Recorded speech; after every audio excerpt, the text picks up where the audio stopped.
What is it about this brand that captures the passion and imagination of so many around the world?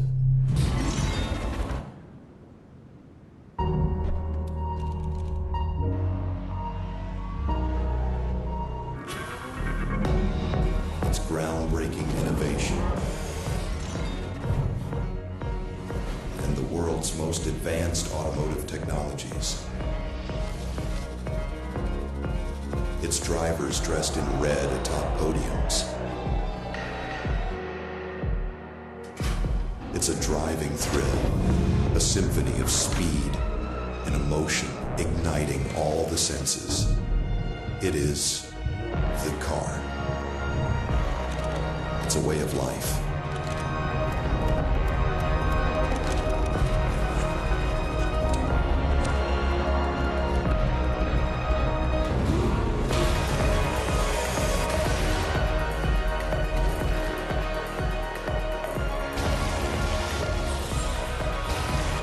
At Ferrari, we do what others only dare dream.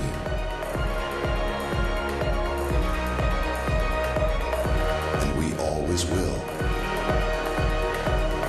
Because no matter how many finish lines we cross, we are never finished. Together, we audaciously redefine the limits of possible.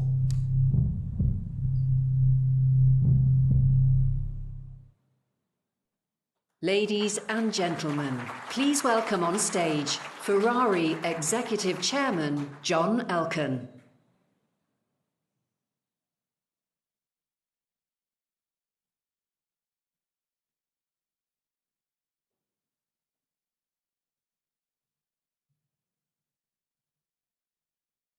Buongiorno a tutti.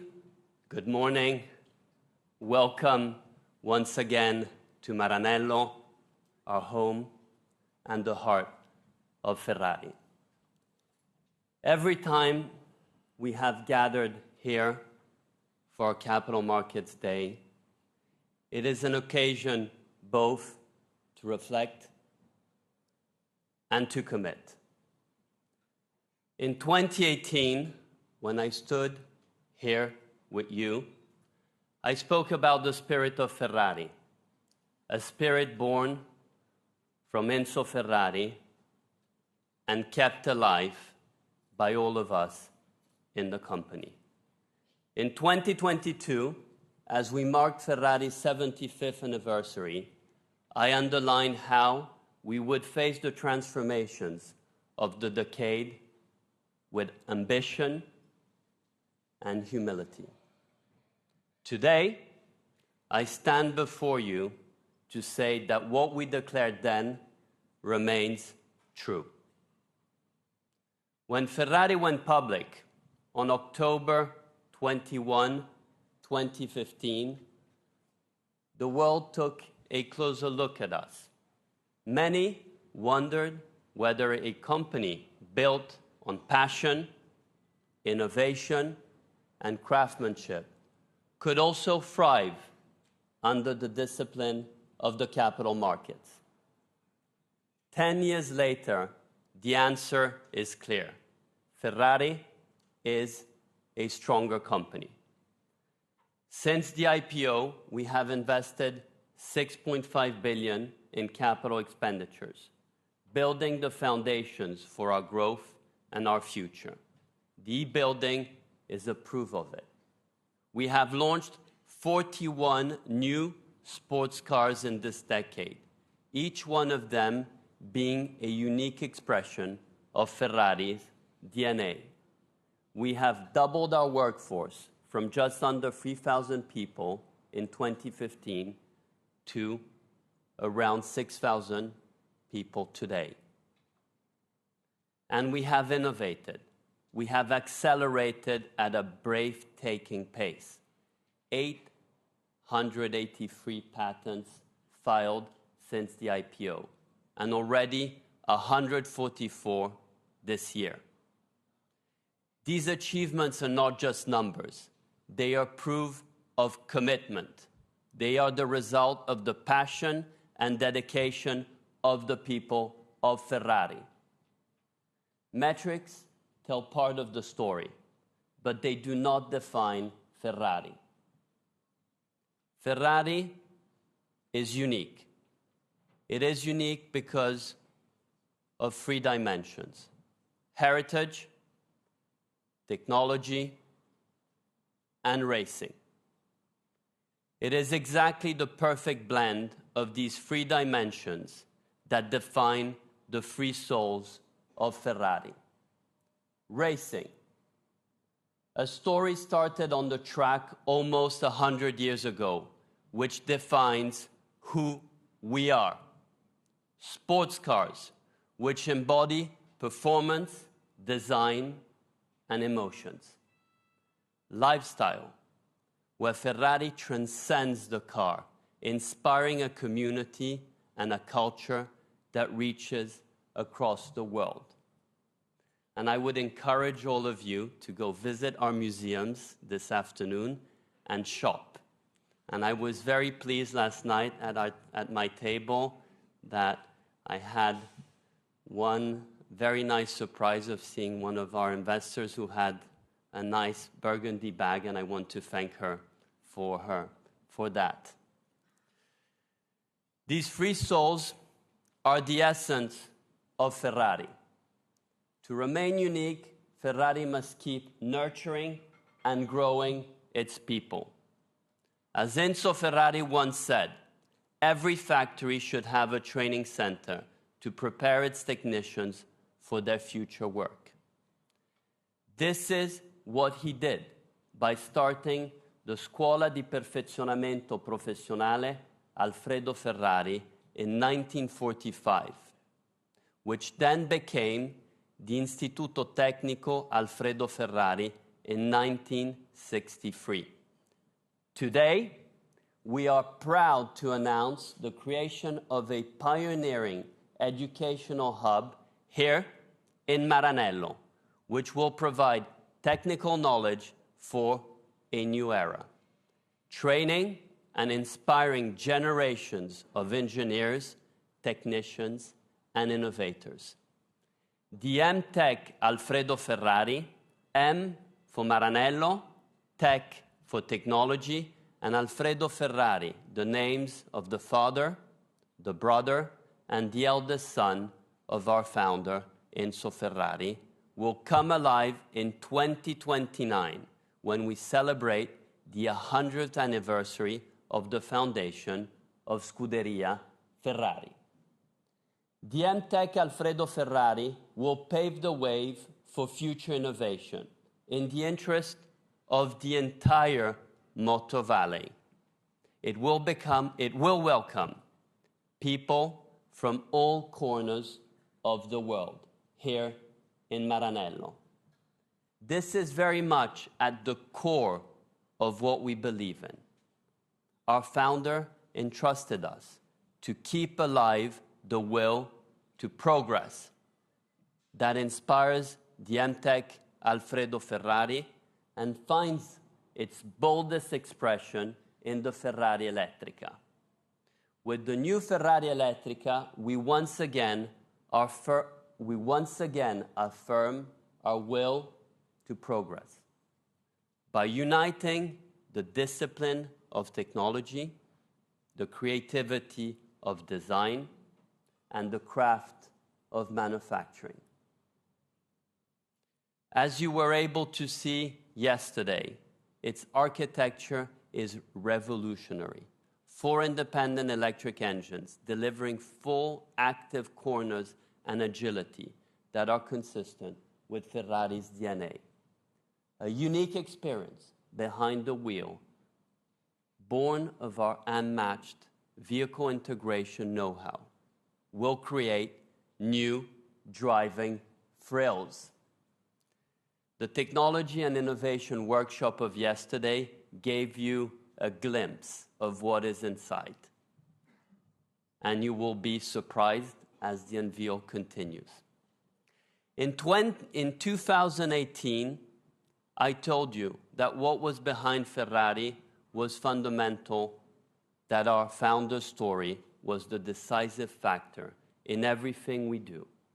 That is still true today. In 2022, I told you that passion is the thread that connects us with the world, uniting colleagues and tifosi as one family. That is still true today. And today, I tell you this: commitment is the force that carries Ferrari forward. Commitment to our people, commitment to Italy, and commitment to being unique. And I want to be clear, this is personal. I am committed as chairman, as the largest shareholder, and above all, as someone who has lived Ferrari as a passion my entire life. I am committed to ensuring that every decision we take strengthens Ferrari's uniqueness. I am committed to our people, whose talent and dedication are the greatest guarantee of our future. I am committed to our beloved Ferraristi, who entrust us with their dreams. And I am committed to our loyal tifosi, who are eager to see us winning in Formula One as we are winning in endurance. And it's with pride that we brought the trophy after 3 consecutive wins in Le Mans this year. And I hope you had time to see the trophies before coming in. And if you haven't, please do so walking out. And I am committed to you, our partners, and our Ferrari community, who share with us the belief that Ferrari is not just a company, but a living, irrepressible force.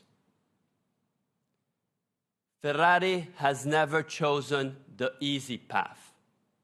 We chose the meaningful path. We will keep investing, innovating, and building. We will keep attracting and training extraordinary people. And we will keep proving year after year that Ferrari is unique. We carry this forward together, all of us working for Ferrari. It is a responsibility we embrace with pride, and with that pride, we continue writing our uniquely Ferrari story. Reminded by the Medici family motto, Festina lente, which means make haste slowly. We know that everything that grows must do so steadily to last. I now invite Benedetto to begin the presentation and want to take the opportunity to thank him and all our Ferrari colleagues on behalf of our Vice Chairman Piero Ferrari, who is here with us, and all our board members who are here, for what they have done and what they will continue to do. Forza Ferrari, sempre. Thank you.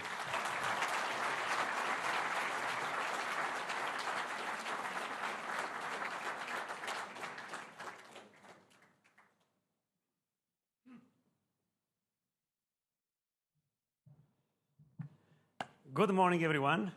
Buongiorno. Benvenuti to people that were not with us yesterday, and to all the people that have had the opportunity to enjoy a nice dinner in a place that was not displaced by a storm like it happened a few years ago.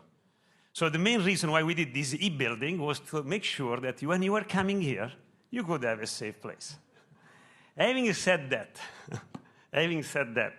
it's really a pleasure to have all of you here, because if there is a way to define this place, I would say this is a place where grit, determination, curiosity, passion, with an Italian sense of elegance and craft of manufacturing, help us to make something unique.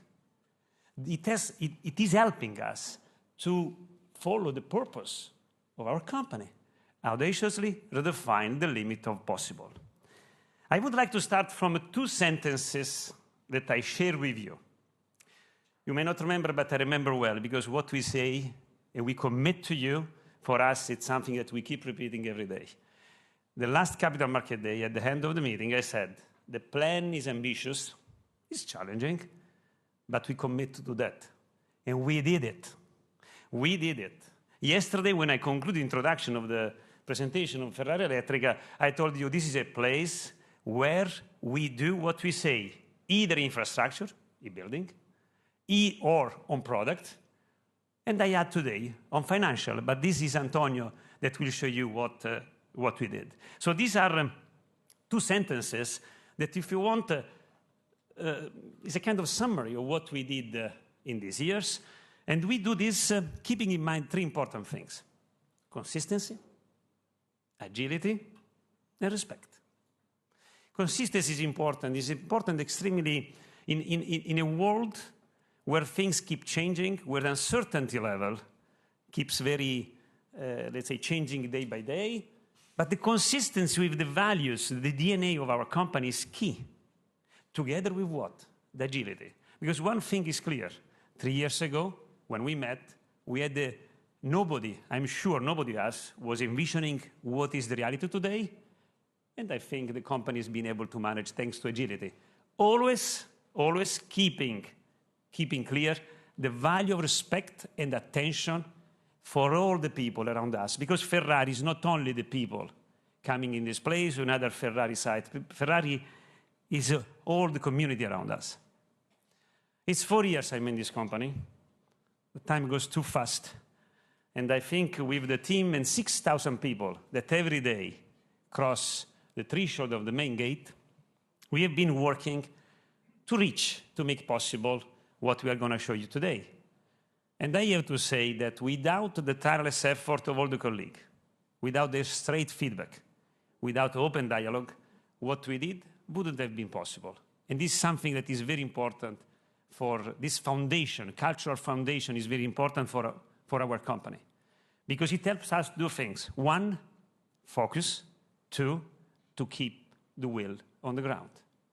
So let's start to see what is this company, how this company is, what is the essence of this company, the source of this company. John said clearly that we have 3 souls. We have the racing, we have the sport car, and we have the lifestyle. It's the interplay, the coexistence, the overlapping of these 3 souls that define uniquely our essence. And our essence is unique because we have a dual nature. We are inclusive and exclusive. We are inclusive because we talk to many people. We nurture the dream of a lot of people, the tifosi, the brand lovers. But we are also exclusive because we fulfill the dream of a few. And I think that being inclusive and exclusive, especially in the world of today, makes us more unique. But uniqueness does not only means to be inclusive and exclusive. It means also that we as a company, we have 3 dimensions that make us unique. We have the racing, the heritage, we have the technology, and we have the racing. When we talk about heritage, imagine 1947. The Second World War was just ended. The asphalt was still missing. A person said, I want to do a 12-cylinder engine. And he did it. Many people were telling, you will not make it. He was a visionary. He believed with grit, determination, passion, optimism. He made something that today is still on the road, the 12-cylinder. It's this sense of this will to progress, this grit, this determination that is with us. That is what we call today heritage. In the past was innovation. And heritage and innovation go hand in hand. And this brings to the technology dimension, because technology is fundamental in our company to continue to do innovation. Because in our company, we don't like technology push. We don't like market pull. We anticipate the market, the client needs, the Ferraristi needs. We want to delight them. we like to say that time to market is important. In our company, we follow emotion-driven innovation. You will see this later in the presentation of Ernesto. And then there is also another important point. I have been spending more than 25 years in technology space, in high tech, and I can assure you that the level of innovation, the way, the deep passion, the way the people read the technology here is really unique. And then there is a third dimension. Well, this company started with racing.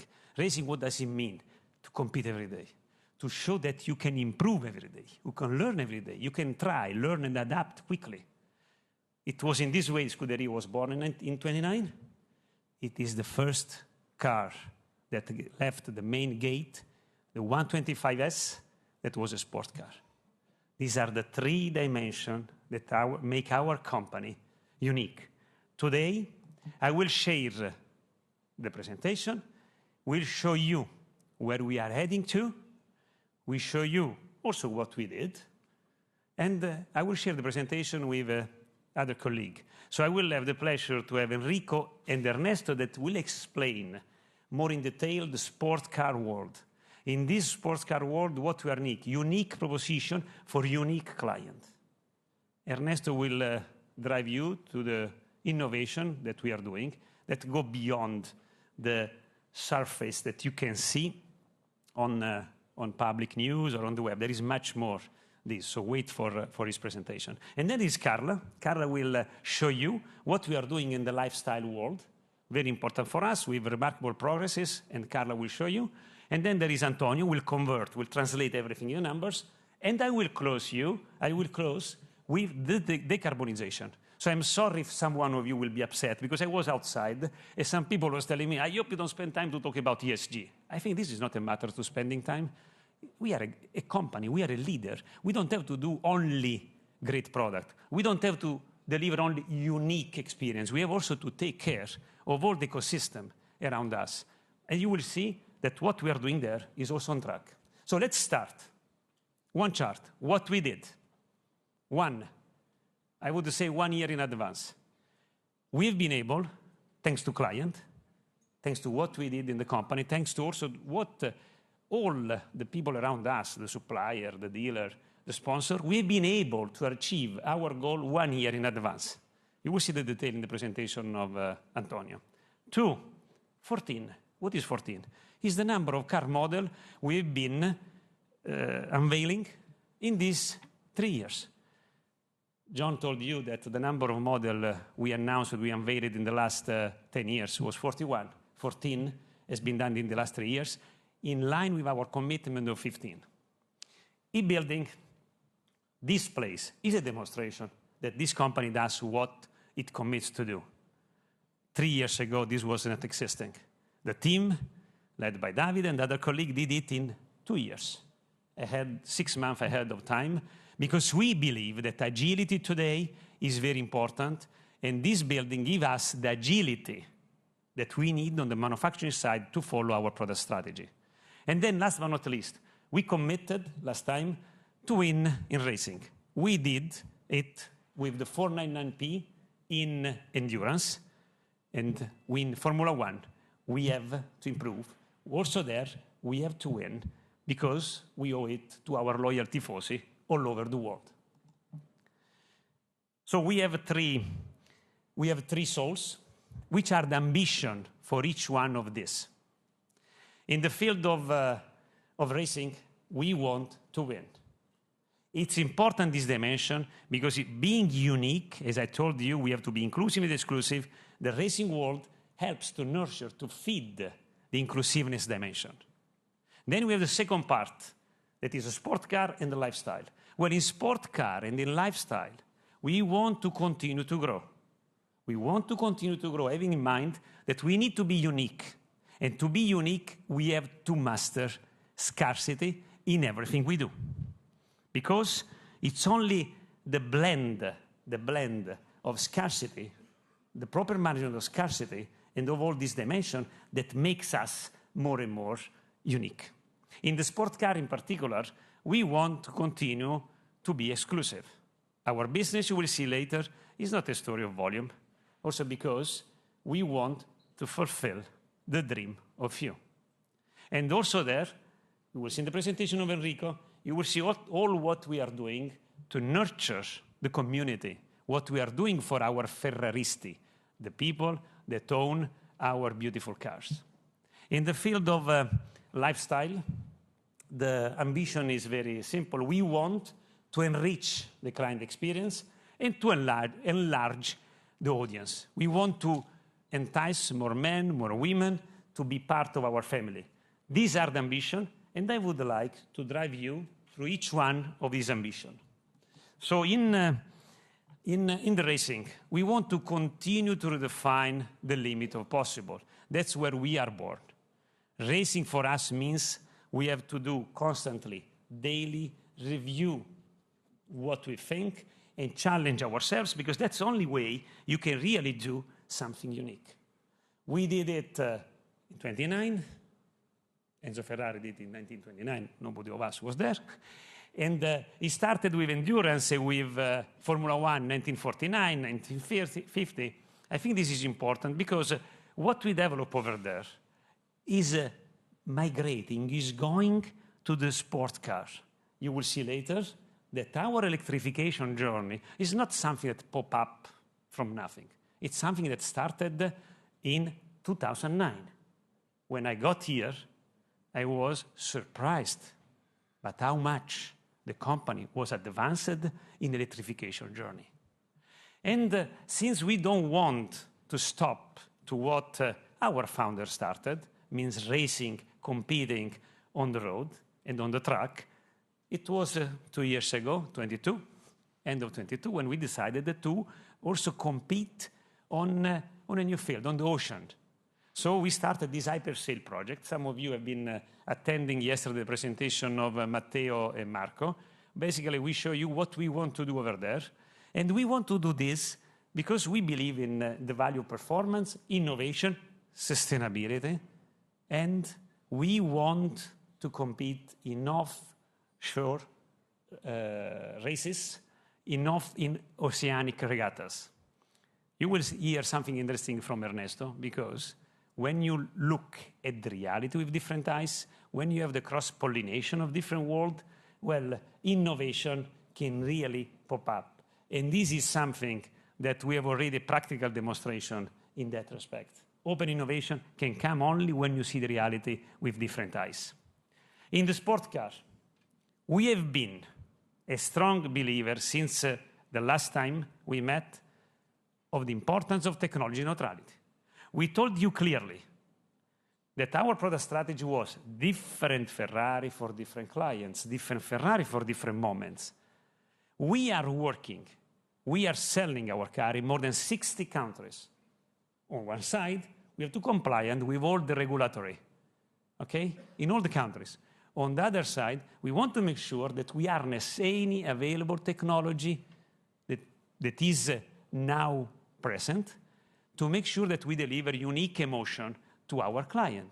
So basically, we wanted to make sure that either on the culture of the company or in the infrastructure, we have the agility that is needed to have that fast response, okay, to what the client are asking for. So at that time, the e-building was not existing. I'm sure you noticed it yesterday evening during dinner that the cars around us were ICE or hybrid. You could not see electrica because it's very secret in some place, but you see different kind of car, and there were not two equal cars, one after another. Because I think agility is important, and this e-building gives us the opportunity to have a lot of new technology to become more agile, to become more compliant with the environment, and to master well our technology neutrality roadmap.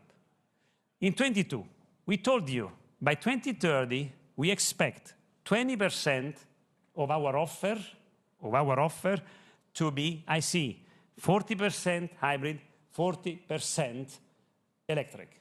Well, it's today, October 25, where we say that the three numbers changed. The 20% IC became 40%, That's what we see for 2030. And the 40% of electric becomes 20%.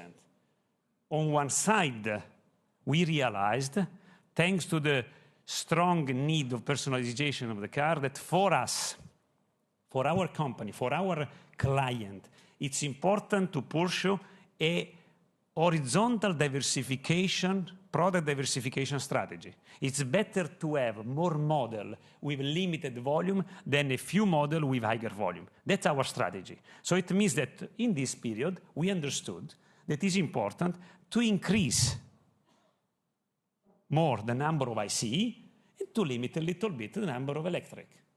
This is 25. We are an agile company. We'll see in a few years how the world is changing. It's important for us, the client, at the center of what we do, and we have to follow what, on one side, we believe, on the other side, what the client are thinking.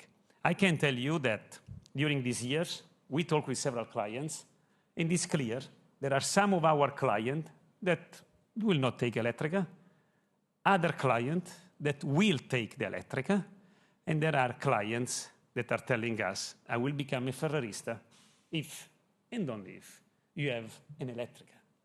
This is a chart talking about the evolution of the powertrain, but it's not only about this. It's also about other dimensions that the people today tend to disregard, because everyone is just talking about electrification and software, where in the car there are many other things. There are the materials. There is aerodynamic that are giving emotion. So you will see in the presentation also more information, presentation of Ernesto, more information about what we are doing on the traditional innovation direction of cars. So one side, the product, the other side, infrastructure. I told you last time that we were doing two big investments. One in the building, completed. The second one was the paint shop. This is a picture we took recently. You see something over there that we announced. The paint shop is the one that you see on top of this chart. The paint shop is something, is a bigger building than this. Maybe the next Capital Market Day will be over there, we'll see. But in that paint shop, we will have the opportunity to do in-house a lot of personalization on the painting. Because among the personalization, the painting is one of the most important. And it's easy to understand because one of the ways you interact with the car is through the eyes. Then there is something else. That is, if you want, a demonstration of the agility of the company. There is something on the left part of this chart. What is it? It's another truck. We call it e-Vortex. We announced it this Monday, October 6th. The decision was taken in April with Antonio and all the community. And what is that truck? It's a 2-kilometer-long truck that will allow us to enhance, to test all the production cars in a controlled environment so we can enhance more and more quality. Because when you talk about a unique car, quality is mandatory. So this is a demonstration, if you want a further demonstration, what does it mean for us to be unique? 4 months. I got a phone call yesterday from the CEO and owner of a company close to the track. He said, I cannot believe you are even planting the trees already. I said, that's Ferrari. We are agile. And then we are the last chart about the lifestyle. The lifestyle, we told you. Why we do lifestyle? Well, we want to enrich the client experience. We want to widen the audience. Also because not all the people that love our brand are in a race truck or in a sport car. You want to be close to Ferrari also when you are not there. We want to entice more men, more women, the new generation. We want to continue to be relevant. And we want to do it in 3 specific fields: personal luxury good, collectible, and experience. We did what we said. We did a lot of progresses, and today we decide to give more space to this activity, and Carla will guide us through this. And before to leave the stage to Enrico for unique proposition, product, and experience, well, there is one point. The audience is the most important part, because this company is made by people. A lot of companies may claim that the people is the most important thing, but I can tell you that this company is really made by people. The people that are coming in this place in Maranello or in other facilities of Ferrari, but also all the people around us. I'm talking about the client, 180,000. 0.2% of the ultra net worth individual in the world. I'm talking about the tifosi, 400 million. I'm talking about all the people that share this sense of attachment, belonging, love for our brand. And this is also a way to say, without them, what we did would not have been possible. Without them, what we did would not have been possible. And this is why I like to say thanks to all the colleagues that are with us now and that were with us before, because this company now is the result of what has been done so far. Thanks to our client. Thanks to the trust of our client.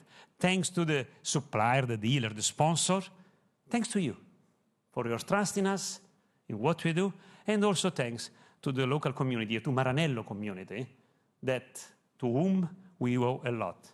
And on this note, I would like to leave the stage to Enrico, that will guide us through the unique proposition of what we do for our unique client with unique product, unique experience. Grazie.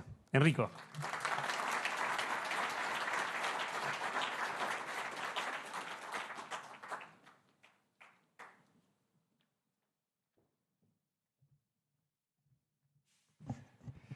Grazie Benedetto, buongiorno a tutti, and welcome also from my side.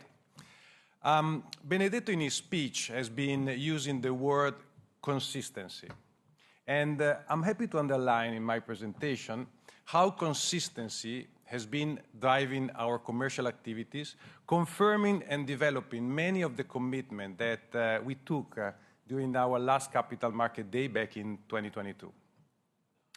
My objective is to take you through the main projects and opportunities from the commercial side. And the best way is to start from this sentence, which well represents the core of the commercial activities.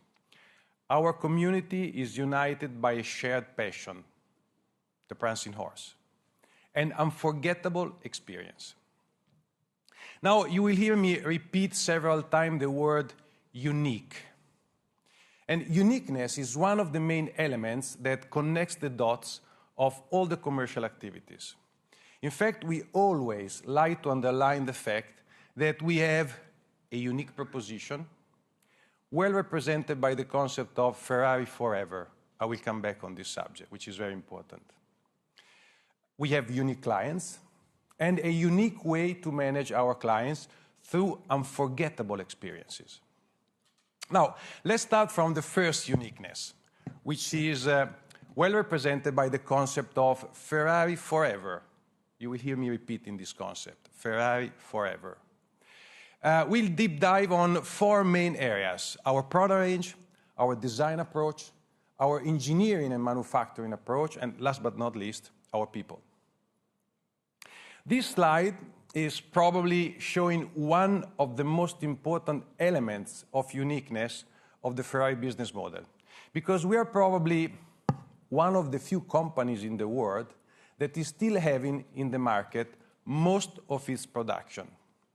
Since the start of our activities back in 1947, we have been introducing 330,000 cars in the market.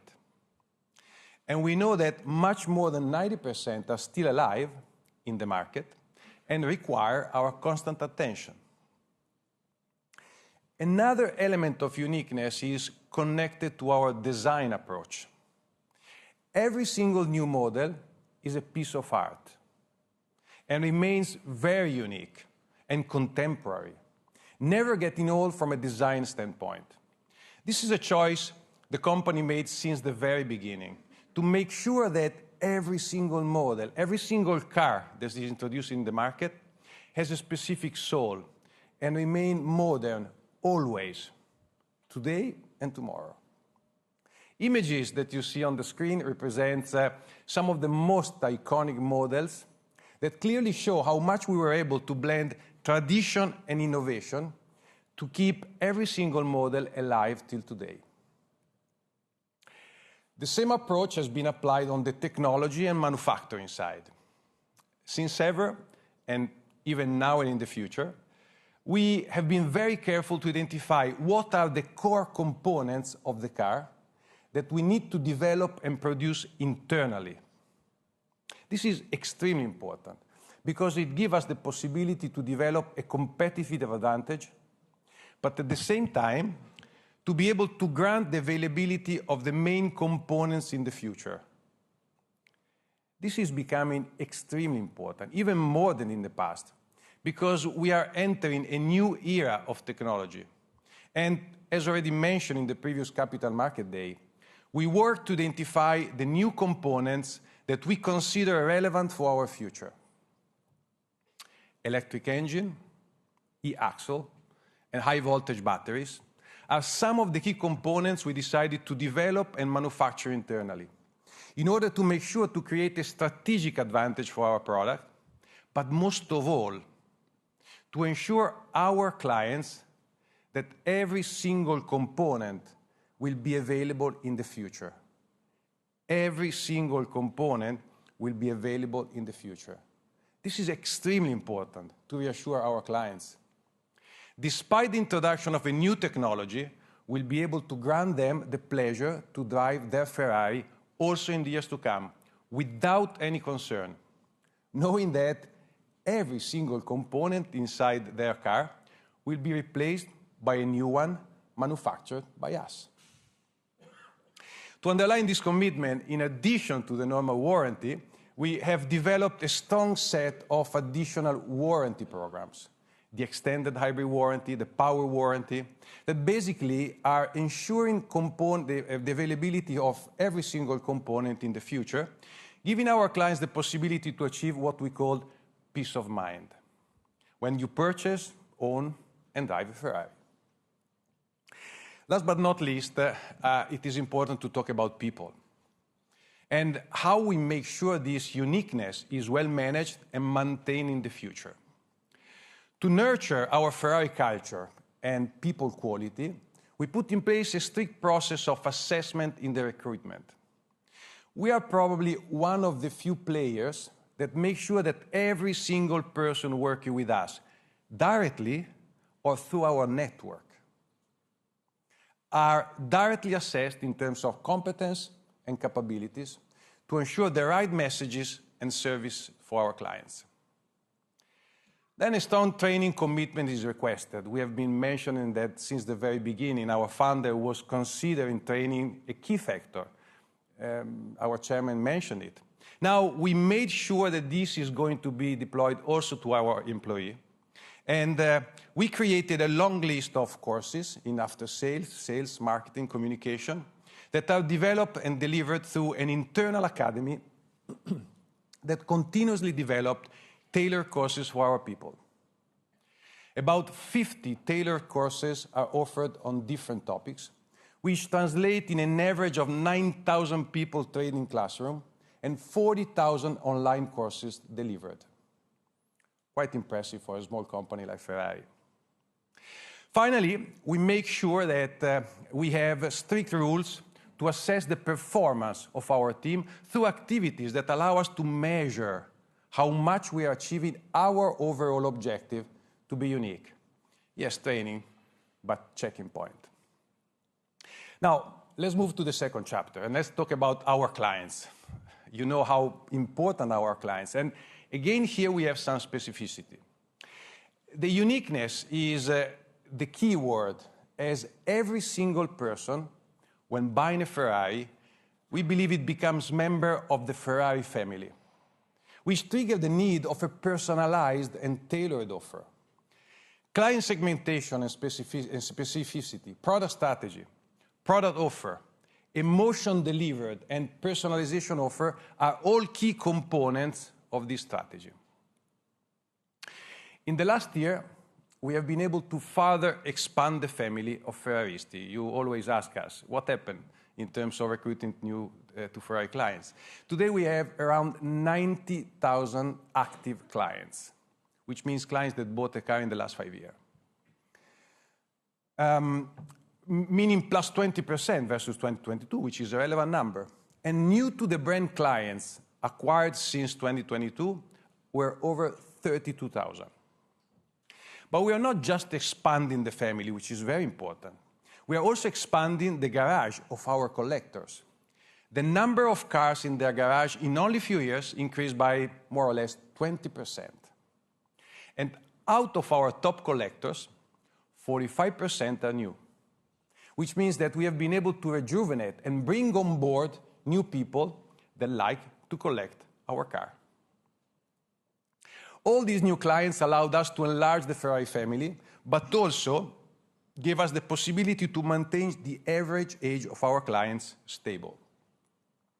The uniqueness of the Ferrari business model is even more evident when we look at the age distribution of our clients. This is what this chart is showing, which is extremely important in our commercial strategy. Why?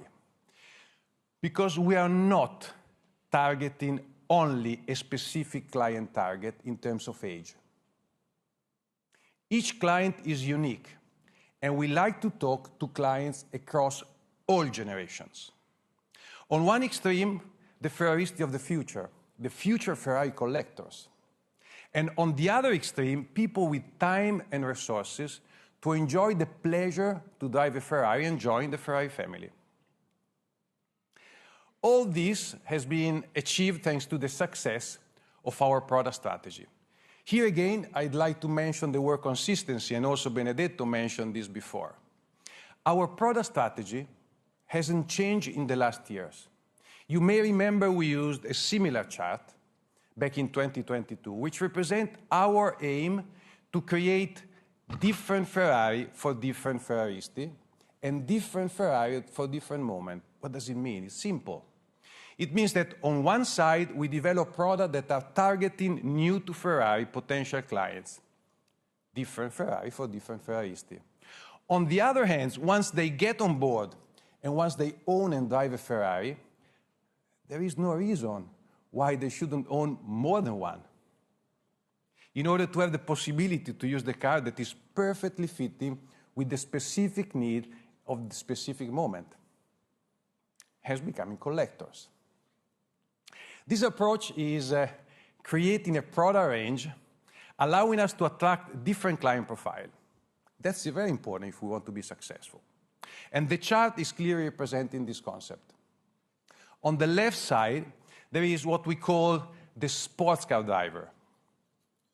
Every single Ferrari is a true sports car, but the offer on the left is targeting clients looking for performance, Ferrari, but also comfort on board,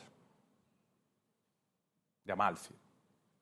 On the extreme right, we have the so-called pilot models, which means that are aimed for clients that are not compromising on performance and that are looking for the most extreme technology.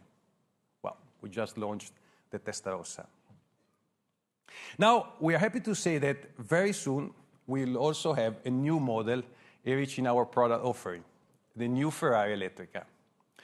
We believe that an electric vehicle will be the ideal addition for the specification we had in mind in terms of driving thrills, experience on board, and usability. And it will allow us to attract and satisfy a different client profile. Benedetto was clear in saying that. We have people willing to enter the Ferrari family thanks to the electrification journey. But you will know more in the future, and after the presentation of yesterday, also Ernesto will deep dive in this incredible technology we developed for the new Elettrica Ferrari. The end result of this incredible journey is that our team has created probably the most incredible and complete product lineup ever of the company. Look at this.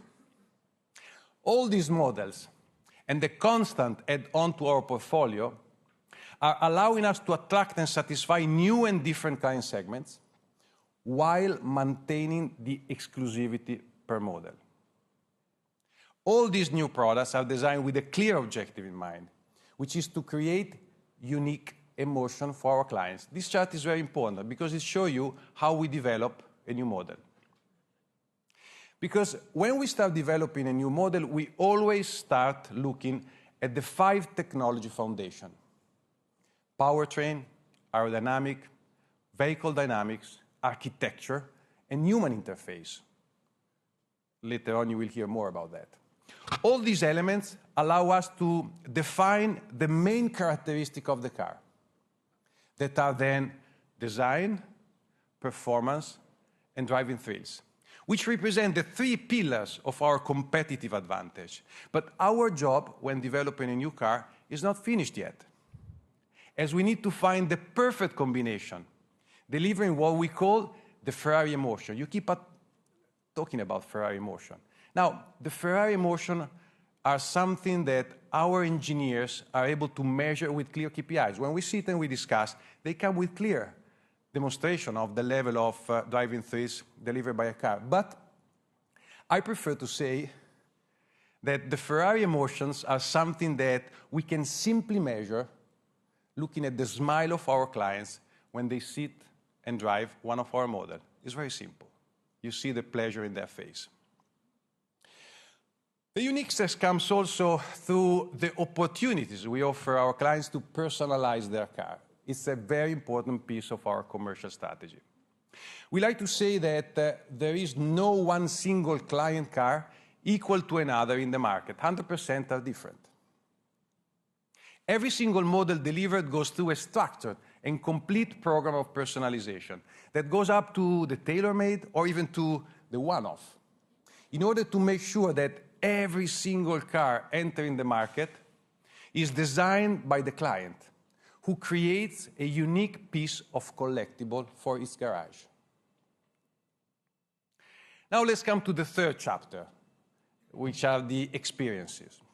And this, again, is a very important piece of our commercial strategy. Because when you own a Ferrari, it's very important to make sure you have the opportunity to enjoy it and enjoy the fact that you are part of a community, the community of Ferraristi, which means to be part of a passionate group of people, and even more important, to have the possibility to enjoy your car with people with your passion.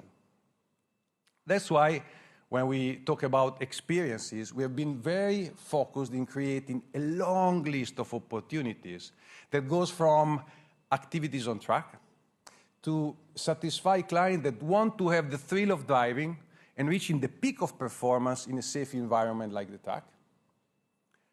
Brand activities, which are opportunities for our clients to stay together, to share the passion, either to a lifestyle presentation or to a race or to a presentation of a new product.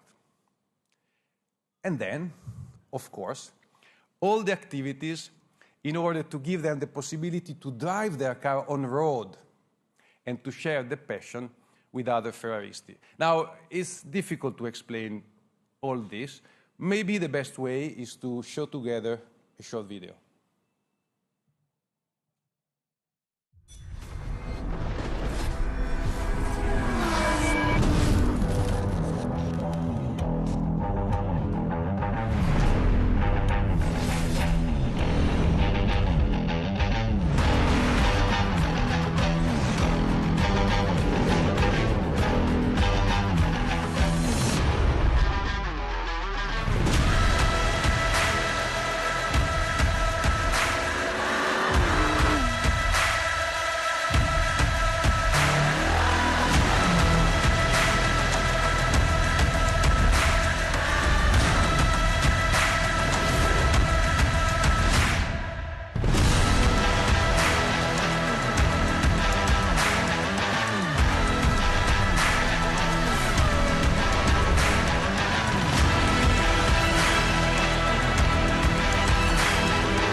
Well, I have to say we are privileged to have the possibility to work on this incredible event and most of all to have the possibility to share this incredible moment with our client.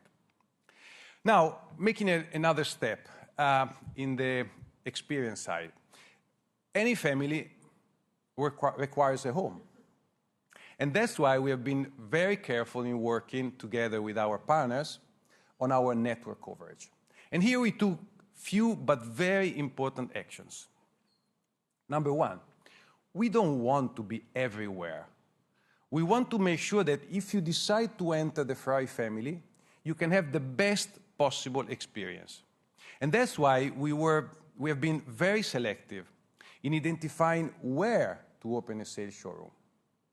Indeed, in the past 4 years, we opened only 13 showrooms, despite our growth. On the other side, when you own a Ferrari, you want to have the best possible service. You don't want to drive 3 hours to get to the closest service.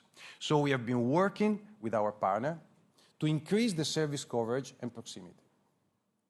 Every single activity which is happening in our network is highly personalized and, coming back to the point of Benedetto, something we have been putting a lot of attention to, also following the desire of our clients that are still asking for, is to work on the decarbonization of our network. It's still true. We established a Green Dealer Award that is awarding the dealer that has been achieving the best results in terms of decarbonization journey, which is still something we are working a lot. A critical point, then, is to offer an outstanding welcome when you enter a Ferrari facility. We don't want our clients to enter a normal sales showroom. So here we have been working extensively on a new corporate identity, whose first execution was already presented in Via Pinciani in Roma. As you can see from the picture, the main objective was to put the client at the center, which means that our showroom is not only a place where you go and purchase a car. Of course, it's also a place for that. But it's mainly a place where you can feel at home, sharing the passion together with other Ferraristi, getting the possibility to reach exclusive destination and where the digital experience enriches the physical one, doesn't substitute. The physical touch and the physical presence remain extremely important for us. To tell you more about, again, let's see another video.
A new home for uniqueness. Needless to say that the first reaction from our clients has been extremely positive.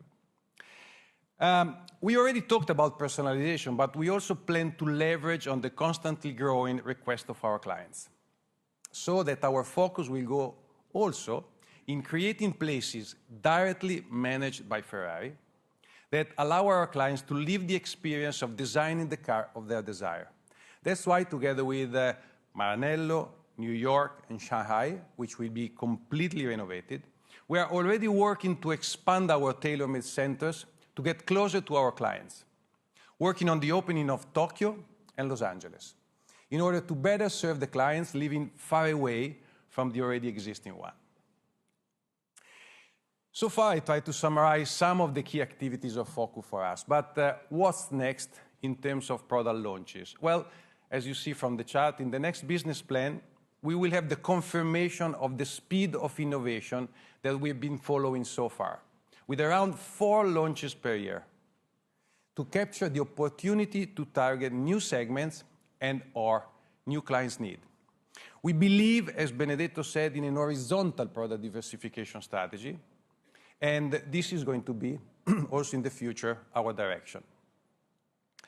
As you heard already us repeating several times, among our future lineup, a special place is taken by our new Ferrari Elettrica, which is going to be the main add-on to our product range, allowing us again, I repeat it, to reach and target new clients particularly interested in this technology. Yesterday, we presented the main technical elements of this new model. Here, you can read the product manifesto.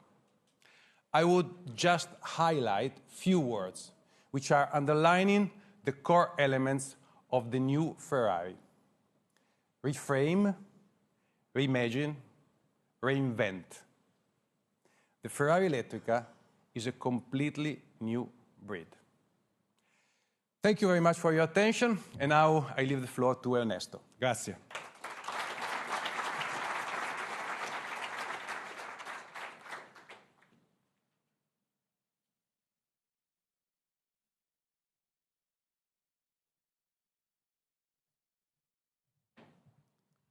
Thank you, Enrico, and good morning to everyone.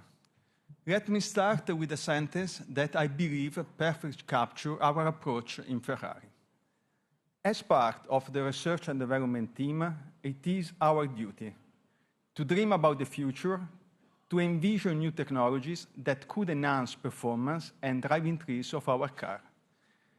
At the same time, we must remember to keep all four wheels on the ground, ensuring that what we see and imagine for the future become our present through a continuous and scientific learning process. As Enrico already said, we start from our diversified client base and their needs. All our models are designed, engineered to satisfy different client needs in a unique way.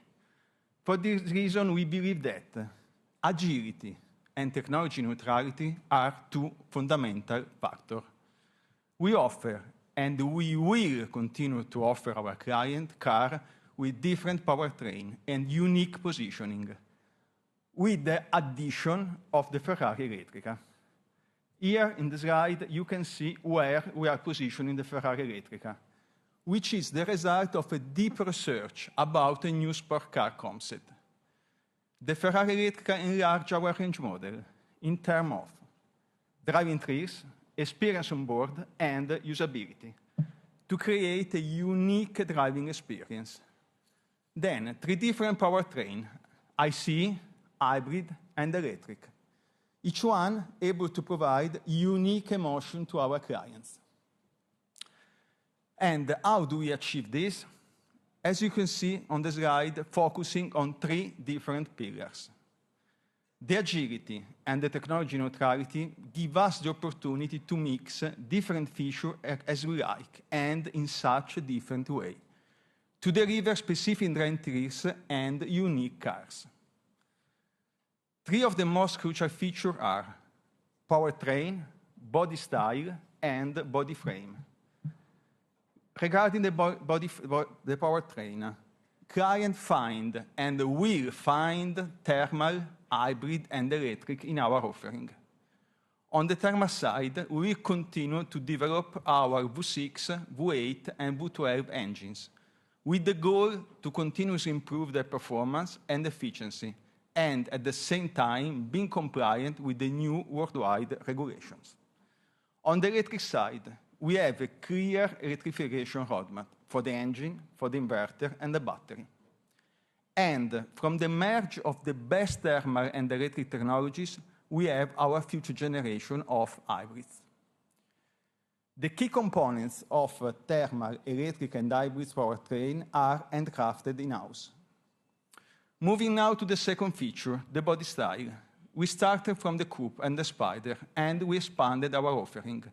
We introduced the Puro Sangue to provide our client more roominess and comfort on board. And we plan to keep these three body styles in our product portfolio also in our future. Last but not least, the body frame, where research of new materials such as aluminum and carbon fiber is instrumental to increase the performance and reduce the weight. Okay, after our unique product development strategy, I will address the two most important pillars. As a first step, I will show you why the racing activity are so important to us as what kind of technologies we can derive from them. I will then move to how we innovate, and in conclusion, I will tell you what we plan for the future. So, let's start from the technology transfer from the racing activities. Racing is part of our DNA. As you can see, for racing means Formula One, World Endurance Championship, and Hypercell, our new sailing adventure. Formula One and WEC are our advanced laboratories, from which we can derive new technical solutions and innovative material. And we go a step further, because we transfer this technology on sport car, maintaining the extreme racing performance. From Formula One, we derive solutions to develop the best thermal engine, as the V6, the electric engine and the high-voltage battery used in the F80, and the main components of the power electronics. From endurance, we derive technology, such as the aerodynamics of the F80, the braking system, and the carbon fiber chassis, which is the lightest in the world. To these two worlds, we have recently added the Hypercell, our new adventure in racing over the seas. Here, the know-how flows both ways, as it is not restricted by racing regulation. This gives us the opportunity to read the technical solution in a different way, leveraging on the creativity of our engineers.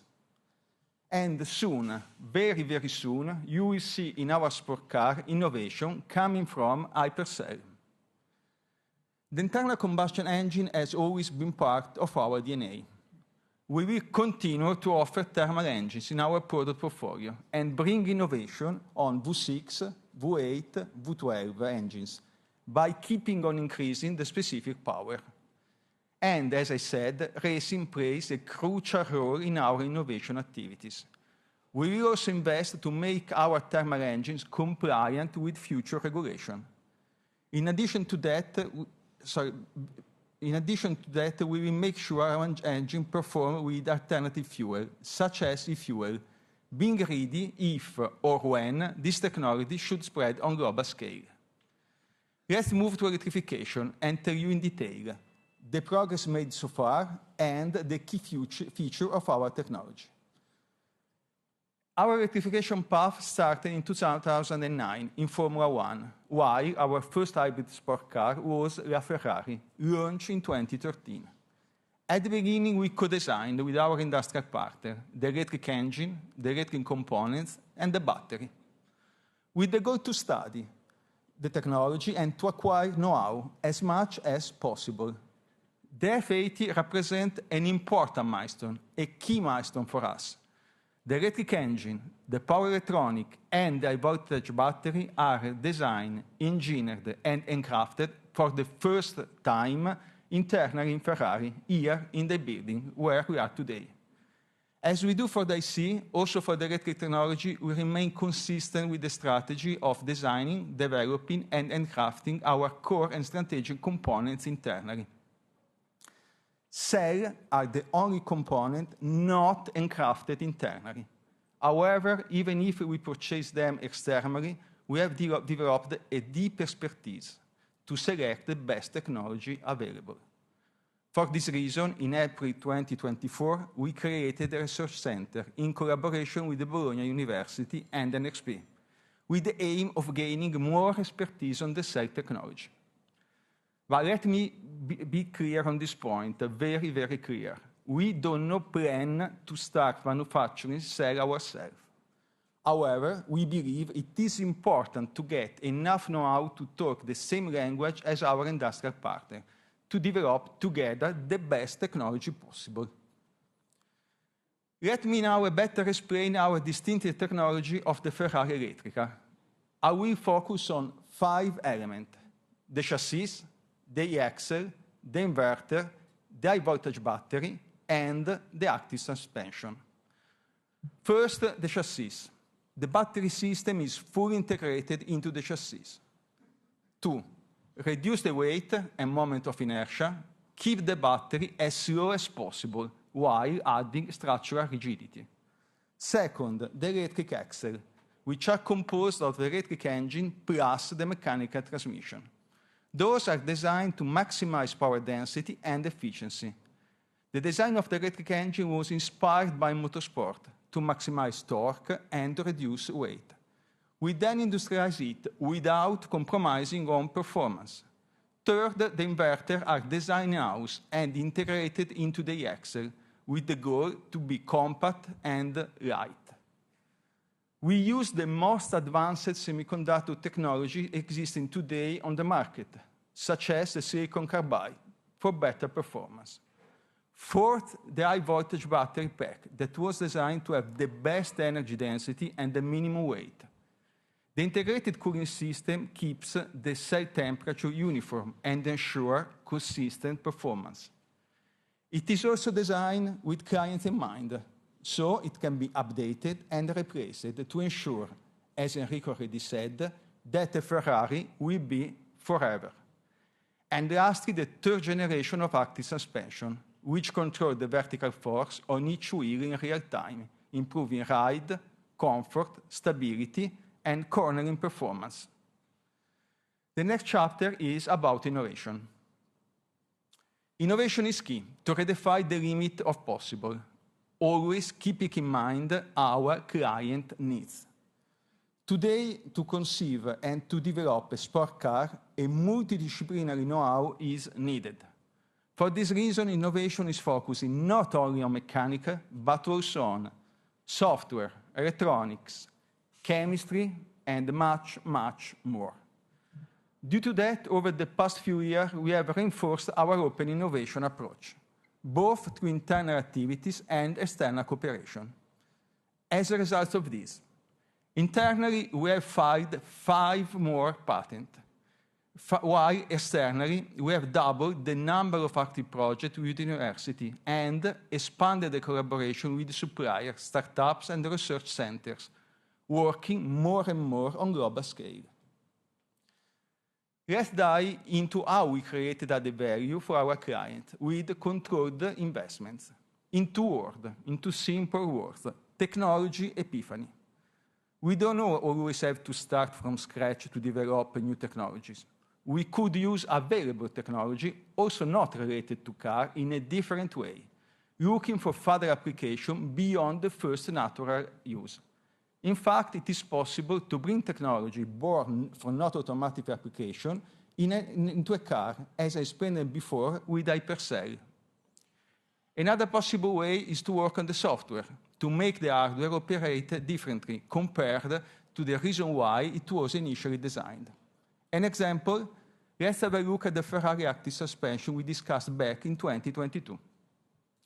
We use the active suspension technology on the ProSangue with the aim to make the vehicle agile in every conditioning, lowering the center of gravity and improving the driving thrills. Later, the same technology was used in our supercar, the F80, and by modifying the software, we made the second generation of active suspension part of the aerodynamic. Instead of lowering the center of gravity, the suspension system modulated the distance from the ground and improved the downforce when needed. And what about the next application? Well, as I said before, we have already created the 3rd generation of active suspension technology used in the Ferrari Elettrica. In the car, there are 4 types of software, but for us, not all of them are equally strategic. The 3 software at the bottom of the slide are not a focus for us. We could either decide not to develop the future, as in the case of autonomous driving, or we could co-develop them with our industrial partner, as in the case of infotainment software. This approach will allow us to focus our investment. For the vehicle dynamic software, which plays a crucial role in the driving thrills, we will continue to develop it internally, as it brings added value to client. We leverage here over 75 years of expertise, and it is really a unique asset of Ferrari. We combine the deep technical know-how of our engineers with the experience of our test driver. But what are the innovations in vehicle dynamics we are bringing with the Ferrari Elettrica? First of all, we have developed a new electronic vehicle dynamics control. called the full active corner, where every wheel is independent, is driven, steers, and has an active suspension, with all this system integrated and connected in real time. The result is a unique car, agile on turn, stable exiting on the corner, and giving an unbelievable sensation of lightness and precision. We are introducing 2 magnetinnos on the steering wheel to create a tailored driving experience for our client. An e-magnettino offers 3 electric drive modes: range, tour, and performance, which set the maximum power available. Another magnettino controls the vehicle dynamics.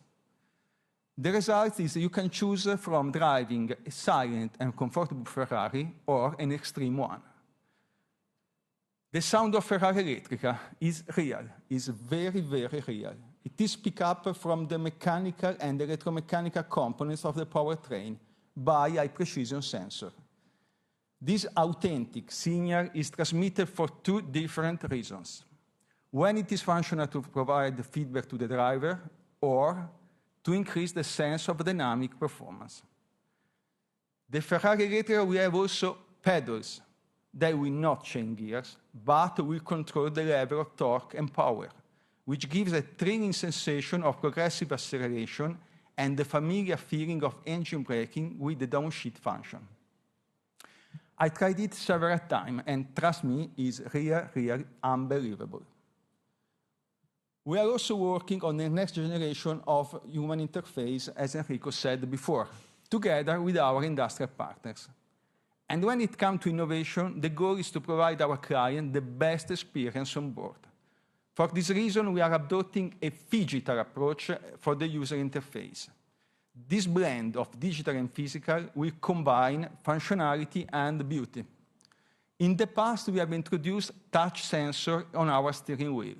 However, based on the feedback of our clients, we understood that this technology did not provide them a real added value, and then we decided to come back to physical one. All our new cars in production have a physical button steering wheel, an option we also make available to clients of past models. We have already said that we do not plan to develop the human interface software in-house, so this will mainly be provided externally, but we are defining feature and architecture internally. A simple, modern, and intuitive human interface requires a powerful hardware, and we make sure to source the latest and most performing technology available on the market. Before I tell you what we plan for our future, I want to talk about the decarbonization project we have been working on.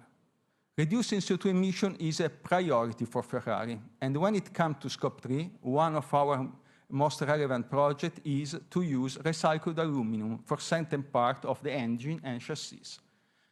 The first Ferrari sport car with chassis fully in aluminum was in 1999, the 360 Modena. Since then, we upgraded the alloy, and today we are making another step forward by using it more and more recycled. This will allow us to reduce the CO2 emission of at least 75% compared by using virgin aluminum, and it will contribute to reduce by around 6% the overall Scope 3 emission in 2030 compared to 2024. So, what about the future?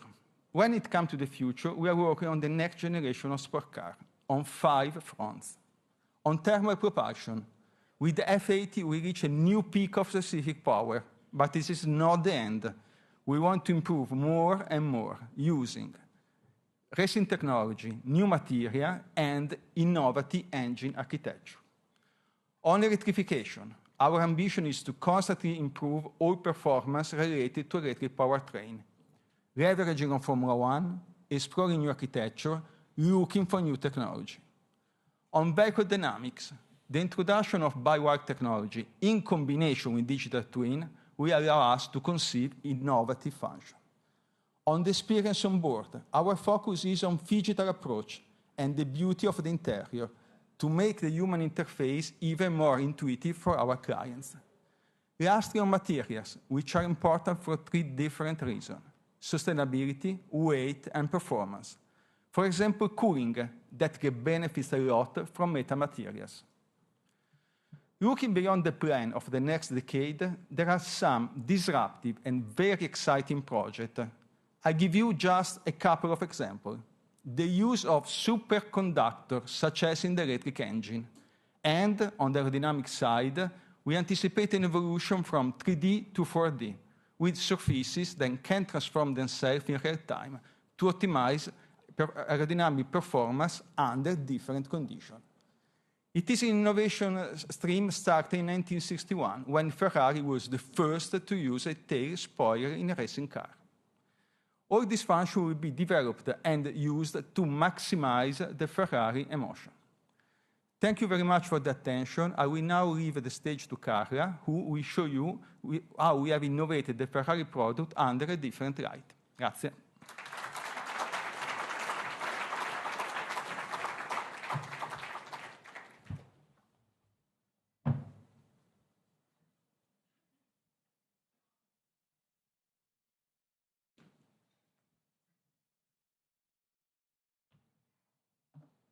Good morning, everyone. It's a real pleasure to meet you all. So we are now going to talk about lifestyle, and specifically we're going to see what are the choices we made, what is the ambition for the future, and most importantly, the journey, the evolution of the journey. The choice of the lifestyle is not casual. As you can see on the back of my screen, this is actually encapsulated what the brand is all about. And in fact, this is what the Ferrari universe is all about. From the very beginning, in fact, it was absolutely necessary to start from the brand. Powerful, unique, with its unique duality. On one side, as Benedetto was saying, inspiring the dream of many, with this racing DNA that is fulfilling the passion of many tifosi. And on the other side, fueling the dream of very few with this sports car business. Sports car, at the end of the day, give us a much driving thrill combined with the unique design. And these make our sports car an undisputable object of desire. A desire that provoke emotion, evoke emotion, the emotion that Enrico was talking before, but emotion that are intrinsically linked to the values of the brand. And in fact, at Ferrari, we sell so much more than cars. We sell a way of life. Arguably, no other brands have built such a strong legacy. And the personality or icons, the few ones we pick, you see on my back, are genuine ambassadors of the brand. They made and they continue to make Ferrari a brand that is about culture. This is always translated into a widespread desire of Ferrariness, which we only marginally fuel over the years, offering something which was more suited for our tifosi. And this is where lifestyle role comes into play. So let's start. We honed over the past few years into our lifestyle mission, and we actually been very deliberate in what we wanted to accomplish. 3 choices. Number 1, brand enrichment. We exist to fuel the evocative power of the brand, enhancing its cultural relevance and its creative excellence. Number 2, it's about experience enrichment. We obviously aim to leave memories to our clients, reinforcing that sense of belonging to the Ferrari community, sense of belonging which is so important for any brand these days. And last, we are about growing our community, acquiring new customers while pampering existing ones, by simply giving us access to different facets of the brand.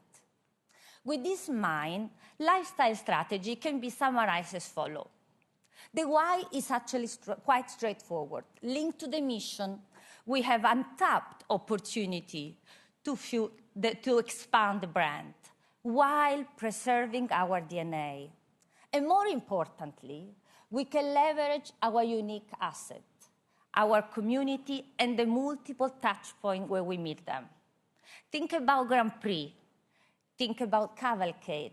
These are unique occasions for us to actually fulfill the desire of Ferrari-ness I was mentioning before and reinforce sense of belonging. The what, it's simply a differentiated expression of our brand. I'll get into this more detail in a second.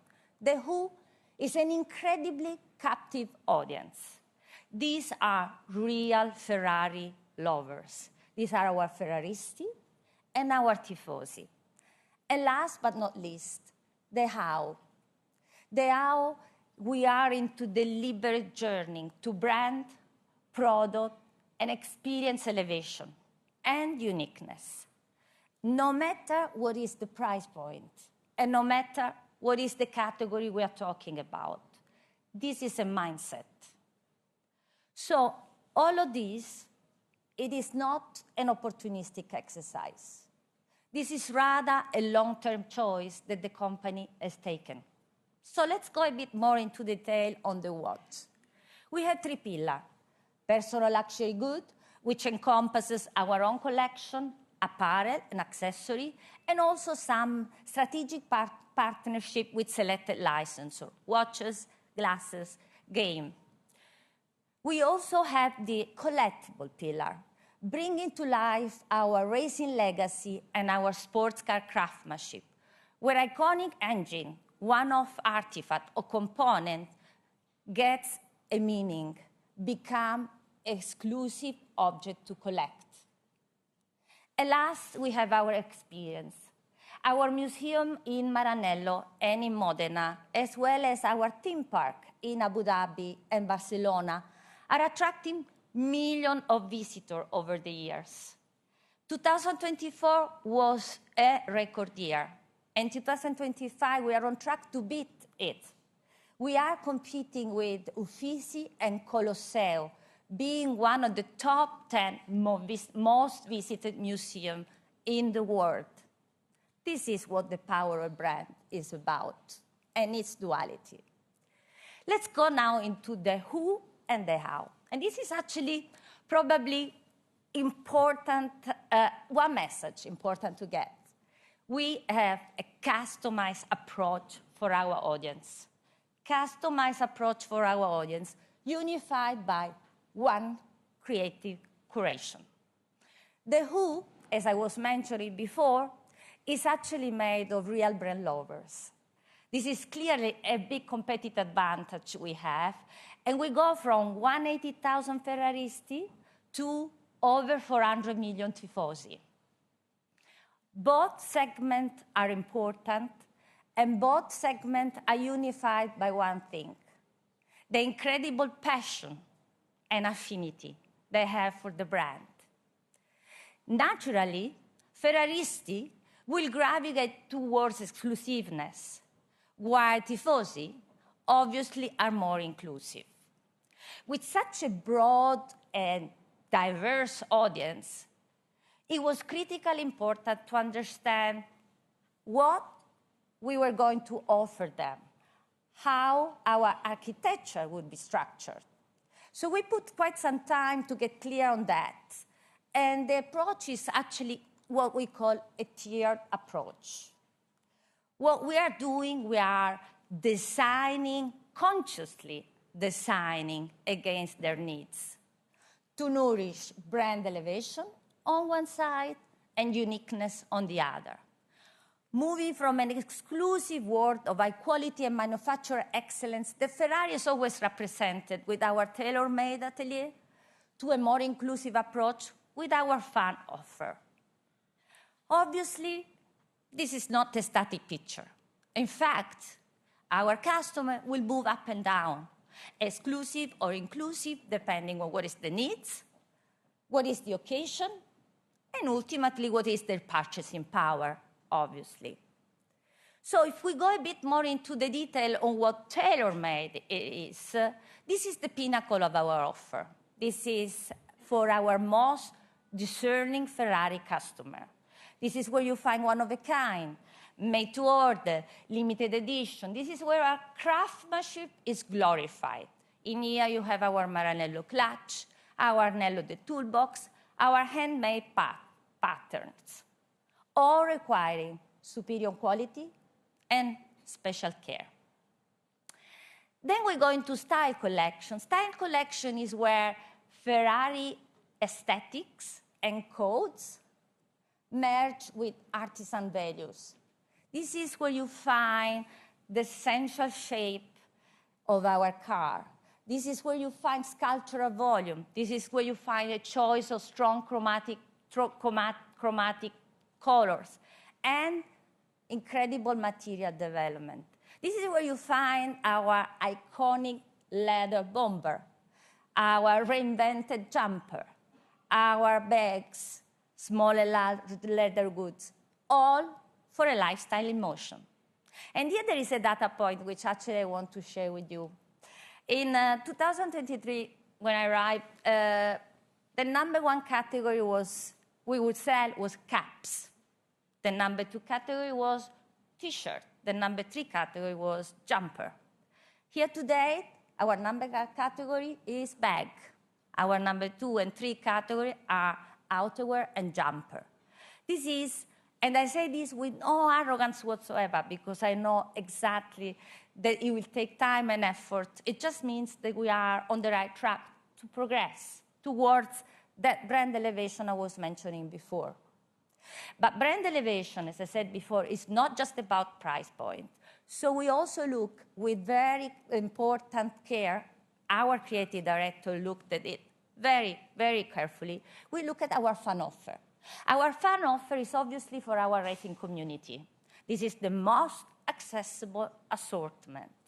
Still, there is some insight that I want to share with you. Number one, every single fan wants to go back at home with memories. So the more distinctive we are, the more unique we are in our offer for that specific occasion, the happier we'll be. So we started creating some limited edition. And whether this is a different colors, different graphic, or simply different fit, these are incredibly sought after items. With this is an environment very interesting for us, because today there is an incredible contamination between fashion and sport, and this is definitely something we're going to develop further in the future as we move forward. If we look at the tier approach is also relevant for all categories we talk about. Here you can see our collectible. From the left, we have the most iconic piece, the engine, to the most accessible reproduction in scale of our cars. Same approach. This is just to give us some coherency and some consistency versus what we are trying to do. So after having gone through, let's say, key strategic choices on the who, what, and how, we wanted to share with you the journey. How did we get here? What choices did we make? The first one is about focus. We drastically reduced our licensing agreement, terminating approximately half of them versus 2019, where the product offer distribution were not in line with the position of the brand. Similar exercise was done with our network, closing all concepts and locations that were not appropriate. The second choice was about driving made in Ferrari culture. This is actually pretty important, where you don't produce yourself. Driving a made in Ferrari culture, where made in Ferrari means excellence, was absolutely critical. And of course, we did it first and foremost by creating an in-house team, very lean, but very talented, an in-house team that make this all possible. And by giving ourselves some criteria: push creativity, ensure coherence, and most importantly, governance. Governance from A to Z, from the time there is a drawing to the time these things arrive on shelf. That was critically important for us. And obviously, without the right people, all I'm saying will just remain words on paper. The last piece was brand elevation. Brand elevation at all costs, no compromise, no matter what we're talking about, product, offer, channel.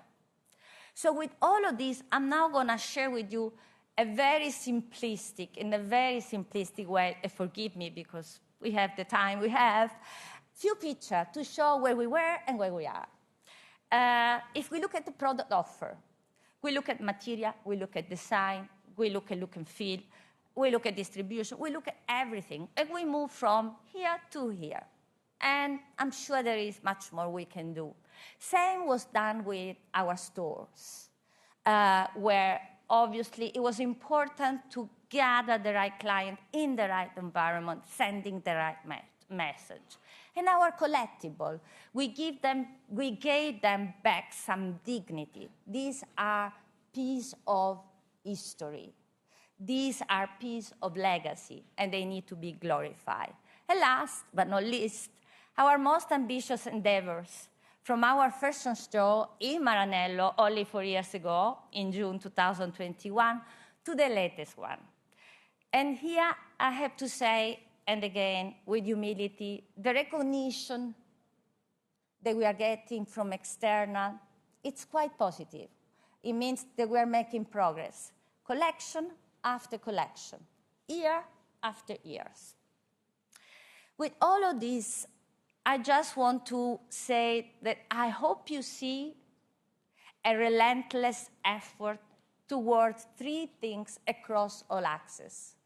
Effort towards elevation, effort to go towards coherence, and obviously, uniquely Ferrari. We also made some effort, put some effort to drive quality and innovation. Drive quality and innovation in our material. Here you have just a few examples. Our Q-Cycle certified fabric. This is directly tied to the automotive world. This revolutionary recycling technology basically transforms end-of-life tires into fiber, applicable to different categories of textile. Leather, our material. We are experimenting in all ways with patent leather bodywork, rubberized effect, etc., etc., etc. And last, our iconic Maranello clutch, probably the most representative example in how we can drive Made in Ferrari synergy. Inspired by the Daytona SP3, each single piece is entirely made in Maranello. I'm going to show you a video that explains this so much better.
We're almost at the end of it, I promise. Before concluding, I wanted to give you a sense of why we are encouraged by the results and the consistency of the progress we observe.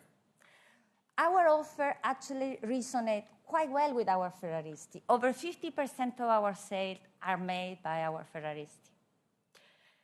We are attracting new to the Ferrari world. Over 80% of our clients are new, implying that there is some interest to see and buy some different assets, some different facets of the brand.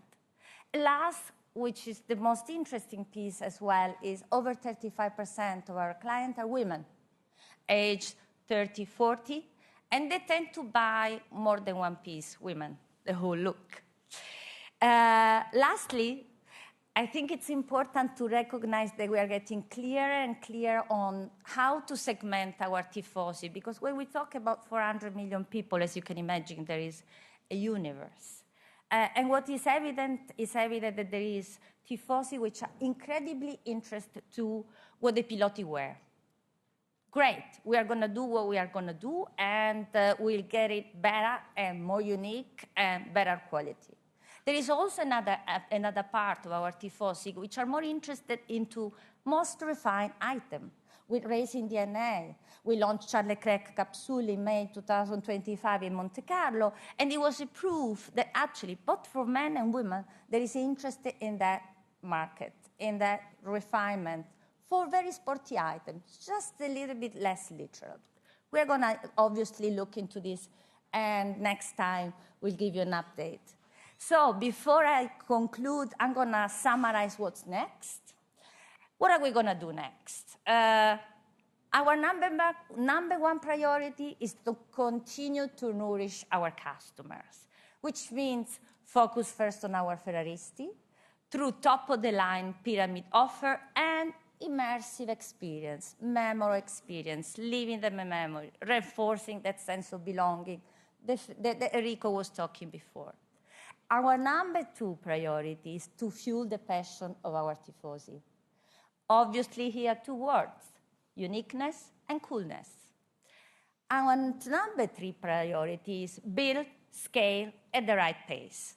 And this is actually quite an important point, because we're going to have, in the next few years, we're going to have a right mix between temporary activation, pop-up, and so on, and permanent expansion. 2026 is going to be an important year for us because we're going to open two beautiful stores, one in London, Bond Street, and another one in New York. But this is not a number game. We are going to expand only when it's right for Ferrari, both from an image point of view as well as from a financial point of view.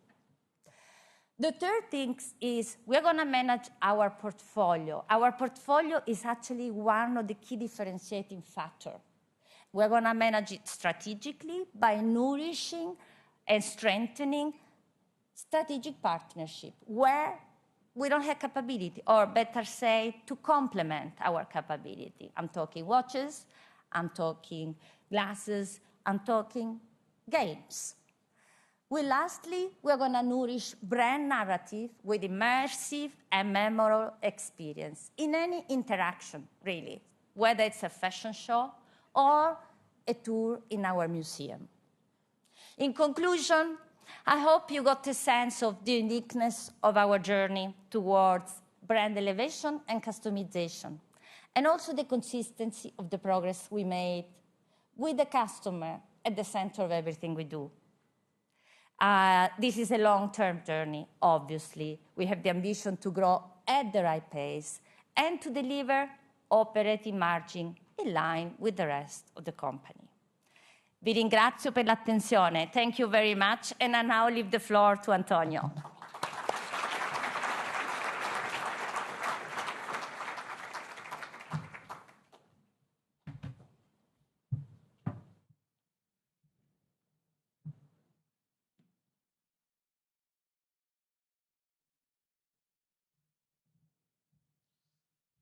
Grazie Carla, buongiorno e benvenuti a Maranello anche da parte mia. My role is to translate into numbers the ambitions outlined so far by my colleagues. Let me start with this sentence. No matter how many finish lines we cross, Ferrari is never finished. We have found it appropriate because for us, the finish lines are not just the checkered flags on a racetrack, but also the track record of our financial results that we have the ambition to keep on improving year after year. Because at Ferrari, each achievement is not an endpoint, but a new starting line in everything we do. So before looking at our future, let's take a step back and review our achievement of the past 10 years. 10 years since our IPO of 2015. Here you see a few key numbers that well illustrate the uniqueness of our business model, also from a financial standpoint. Strict control of production and deliveries to our clients. Revenues growing faster than deliveries. And profitability growing faster than revenues, with a solid cash conversion continuously improving our free cash flow. Such performance allowed us to reinvest in our future with appropriate capital expenditure, as recalled by John, and concurrently to increase over time shareholders' reward up to a total of 4.7 billion euro, almost equally split between dividends and share repurchases. The strength of this track record and the solidity of our current demand with an order book, which enters 2027, represent very strong foundations for our future and a much higher starting point for this new business plan compared to the past. Let me start from the near term with this chart. We revise upward the 2025 guidance on the back of the solid business performance and reflecting the improved contribution of sports car revenues, including personalizations, and a lighter than expected cost base, despite a greater headwind from foreign exchange rates and increased US tariffs. In this respect, the official confirmation that US import duties on European cars and parts are set at 15% from the 1st of August removes an important element of uncertainty. Our new 2025 guidance actually surpasses 1 year in advance the profitability targets we had originally set for 2026 in the previous business plan, and speaks well for the speed of achievement of the industrial free cash flow objective 2. The decision to complete the current share repurchase program within the end of this year, once again 1 year earlier, also reflects such progress. As already introduced by Benedetto, from 2026 onward, our business plan has been deliberately designed consistent with our scarcity model by encompassing exclusivity in both deliveries and client experiences, protecting and possibly expanding our gross margin through a wise management of both product mix and pricing as a function of the emotional and technological content of our products, focusing investments on product development and manufacturing agility to adapt to the evolving macro context. Clearly, we also continue to carefully look at experiential and geographical opportunities whose benefits would be more visible beyond this planned period. So, let's go. As described by Enrico, we have an exciting product pipeline ahead of us. This allows us to cover different client needs and profile, while also nurturing our existing collectors. To preserve exclusivity per model through our 4 product pillars, volume growth has been designed to remain very limited throughout the planned period. On an accumulated basis, we expect to maintain Icona and Supercar well below 5%, Special Series at around 10%, and range models above 85%. Being a range model, as we have learned from Enrico and Ernesto, deliveries of the Ferrari Elettrica in the next 5 years will represent a limited portion of this 85%, that we have deliberately planned in line with its positioning. In addition, we target a well-balanced development of our offering over time. This means that every year, we aim to offer our client the widest choice with the most suitable powertrain for the different model mission and positioning. As usual, the real challenge is to design a product portfolio evolution for a smooth and linear development of our profitability, despite the natural cadence of model launches and phase-outs.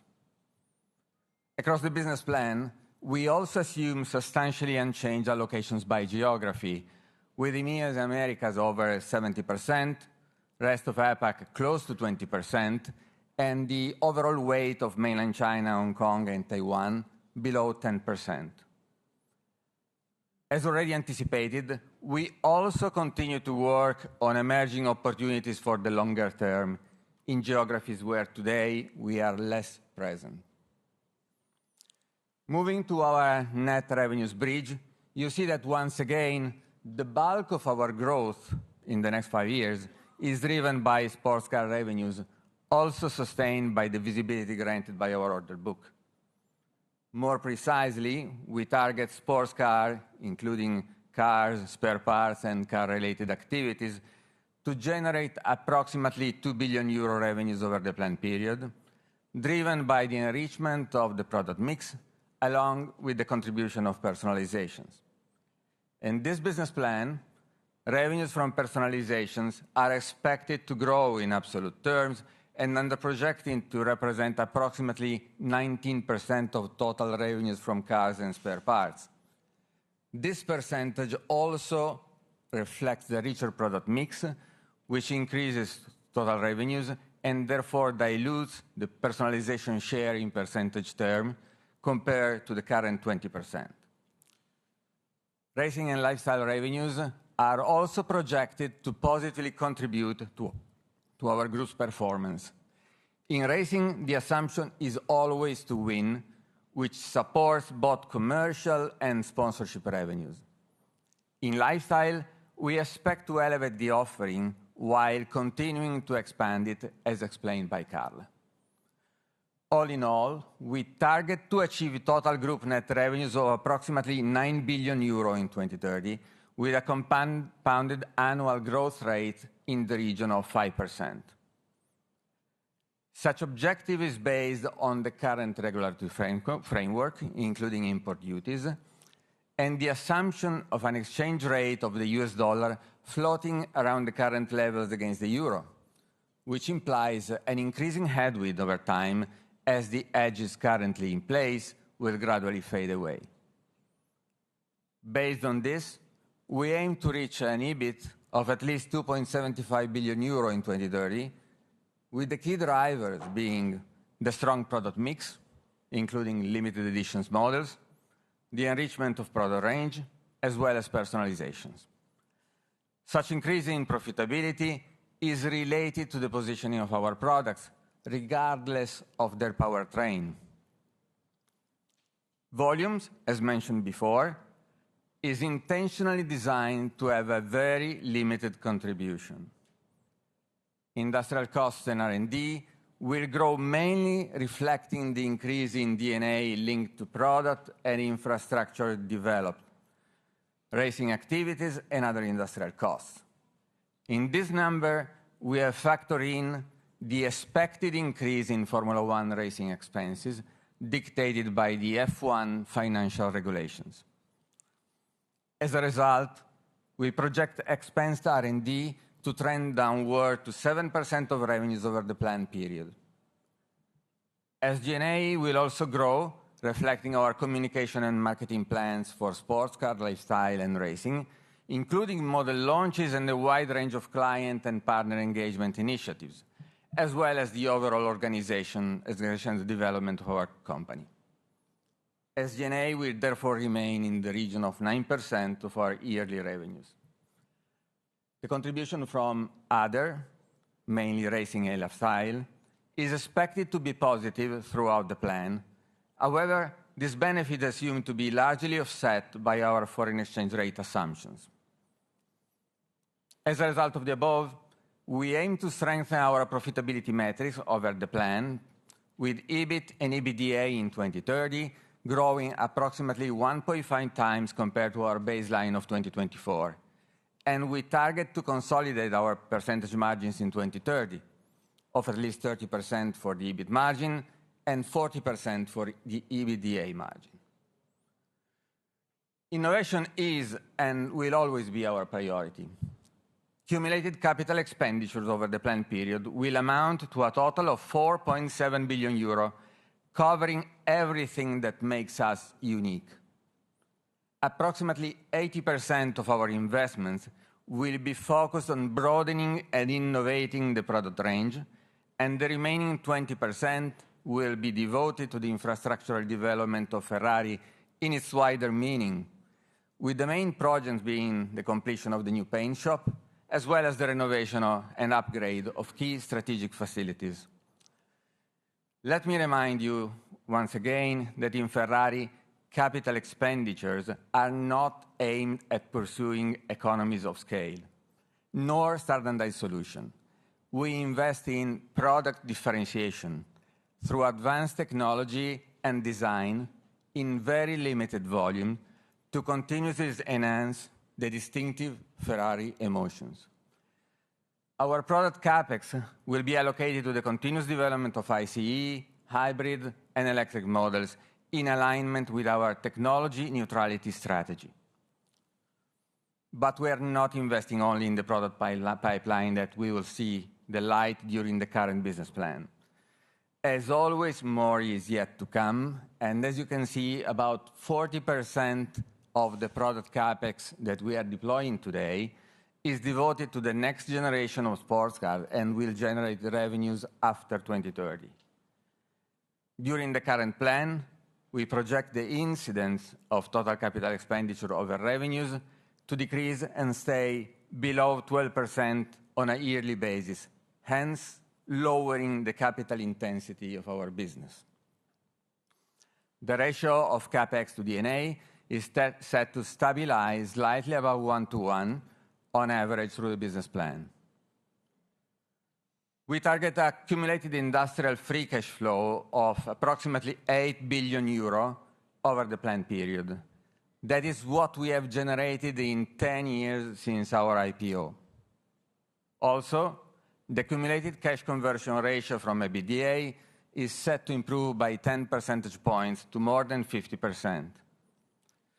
The industrial free cash flow generation will be mostly sustained by the growing profitability net of capital expenditure.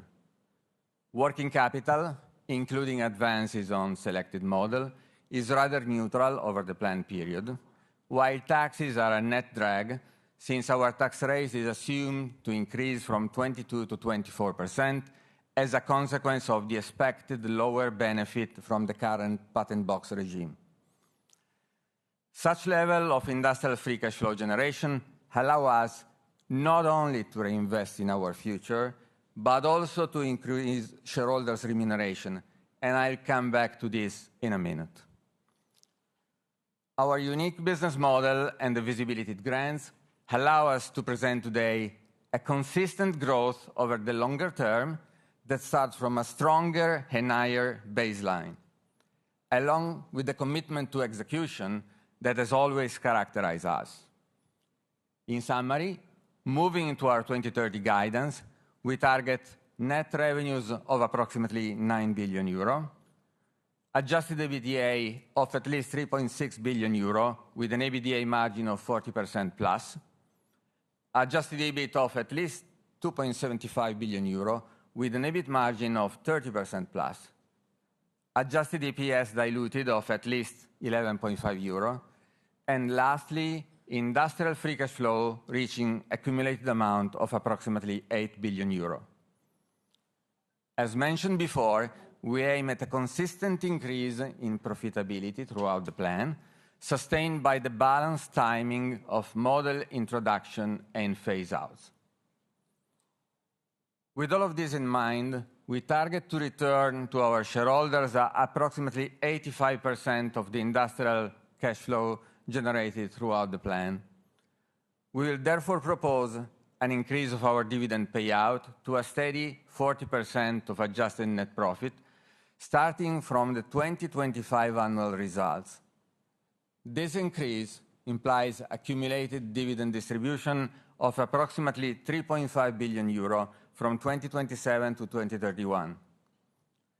The dividend distribution will be accompanied by a 3.5 billion euro share repurchase program to be executed from 2026 till the end of the plan, in line with the progress of our free cash flow generation. Under these assumptions, and with the cash generation that we aim at, we expect to achieve a net cash position well before the end of the plan, and this clearly represents an opportunity for further shareholders' reward. To conclude, let me recap the main takeaways of our business plan. It rests on solid foundation and unique visibility, underpinned by the consistency and the agility ensured by our business model. It includes a significant degree of product innovation and appropriate investments to fuel our growth trajectory even beyond this plan.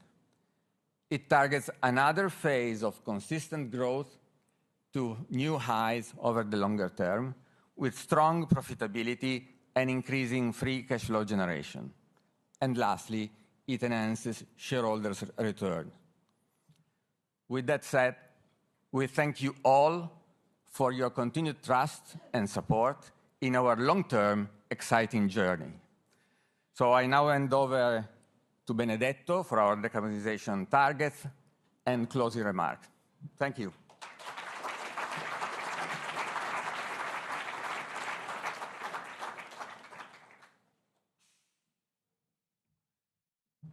I'll be quick because I'm sure you have a lot of questions. So let's go with the decarbonization, because we believe that a company is a leader, not because it does only great products, but because it shows respect and attention for all the people around us. When we met last time, we told you we take seriously decarbonization, because I think we as a leader, we have to show that working together with the people around us, with the supplier, we can achieve things that people believe are not feasible. So today, how much is the carbon footprint of this company? 1,000 kilotons. How much of this is coming from the wall of Maranello? 6%. How much is coming from outside? We have almost 60%, 57% upstream, and 37% downstream. You see there is a cross on a small tower over there. This is the cross coming from what Enrico said, that more than 90% of our car is still alive because Ferrari is forever. What we did so far, we cut 24 over 21, we reduce the scope 1 and scope 2, the emission in our factory by 30%. Consider that in Q4 last year, we have been shutting down the 3 generators. So if I see the target for end of this decade, we are going to shrink the carbon footprint of our operation by 10 times. So it means that we will go to less than kiloton. And I think this is a remarkable progress that has been done. One, installing solar panel. If you see with a drone, now the drones are pretty much common to be used, but if you see with a drone, you see a lot of things here. Number 2, we bought green electricity. And number 3, we've been working a lot on the process efficiency. You have seen before by Ernesto, 75% of aluminum is going to be recycled. This means that we will reduce a lot this impact. On scope 3, we did 2 important things. Scope 3 is something that requires people that understand how to develop a product, how to reduce it. I still remember 2 years ago, I asked a colleague that has been doing product development for many years, and I asked him, we need you to drive this decarbonization. I remember that at the beginning, the reaction was, okay, you are giving me this job because you believe I'm not good in developing the product. No, I'm making this job because you are good in developing the product, and I want you to help this company, everyone, to understand not only the time, not only the quality, not only the cost, but also the carbon footprint. If you go around in the company here, and you ask engineers, when we have innovation meeting, there is a carbon footprint of everything we develop. And I think this is a big achievement. So today, where are we? Today, we did some progress, because if you see in this chart, we've been able to offset the carbon footprint increase because of the volume, but we wanted to give a more challenging target. The last time we told you we are going to reduce the carbon footprint per car. That was the parameter. Today, based on what we see with the effort we do in our company and the collaboration, precious collaboration of all our partners and suppliers, we commit to reduce absolute carbon footprint of Ferrari by 25%. So when you leave this company, this room, there are two numbers I would like you to remember. On scope 1 and scope 2, we will reduce by 10 times the carbon footprint that is emitted by the Maranello facility. The absolute value of carbon footprint emitted by all our partners for everything we do outside is going to have a cut of 25% on what we do. These are the two numbers. We raise our own bar because we saw in these years that we can do better than what we thought, and because we see a strong collaboration from all our suppliers. And before to leave the session to the Q&A, I would like to share one important consideration for you. What is key in this company is written here, is the relentless drive for new things. Innovation is in our DNA. You have seen in different ways. In all the presentation, there is a key word that is innovation. Internal innovation, open innovation, external innovation, you heard many times. I think that the world as it is today, nobody 3 years ago, even 1 year ago maybe, would have been able to master it. I told you clearly that there is one important asset in this company that is agility. I made you also the examples of e-Vortex. We started the e-Vortex in May actually. We finished it in September. We gave a challenging target to show you completed the e-Vortex before this event. So this is an agile company. We have our target. We have our own white line to follow on the highway. We can reassure you, we are committed. As John said, this is a time of commitment that, one, we will continue to be consistent with our DNA. Two, we will continue to be agile, because never as today, the nimbleness is key. Three, we will continue to be innovative. Four, we will continue to be well-grounded. You said, you heard, 4 wheels on the ground. It's important we understand that the past success does not imply the future one, and we have always to have that kind of level of will to progress that is in the DNA of this company. And last but not least, we are committed to have always respect and attention for all our stakeholders. Because all in this way, we can continue to be the unique company we are. We can only, in the future, we need to continue to be unique. And I'm also glad, because I got some messages while I was sitting there from some of you, that the message of uniqueness get out pretty well, because this is the key message we want to pass in this Capital Market Day.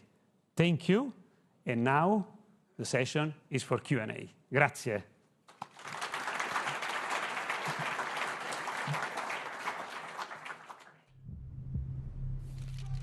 What is it about this brand that captures the passion and imagination of so many around the world?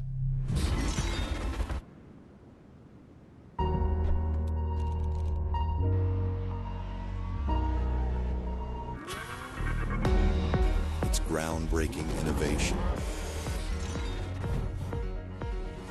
and the world's most advanced automotive technologies. Its drivers dressed in red atop podiums. It's a driving thrill, a symphony of speed and emotion igniting all the senses. It is the car. It's a way of life.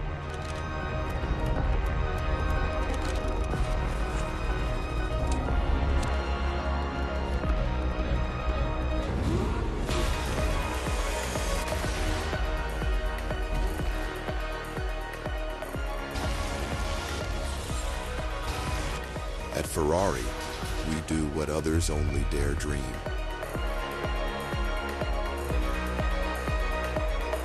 And we always will.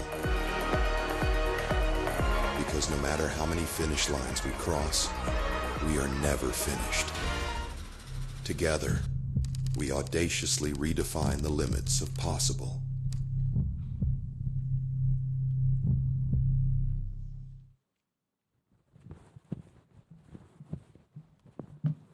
Benvenuti. Now we are ready for the Q&A session. So I kindly invite on the stage Carla, Ernesto, Enrico, Antonio, Benedetto.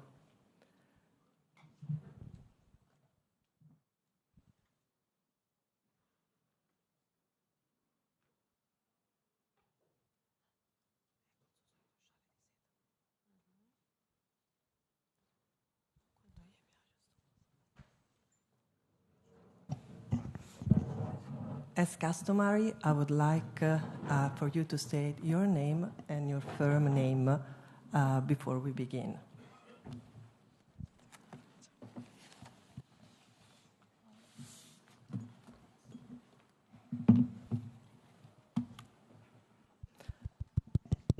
We can now start, and we can take the first question on this side, please. Stephen, you are the first.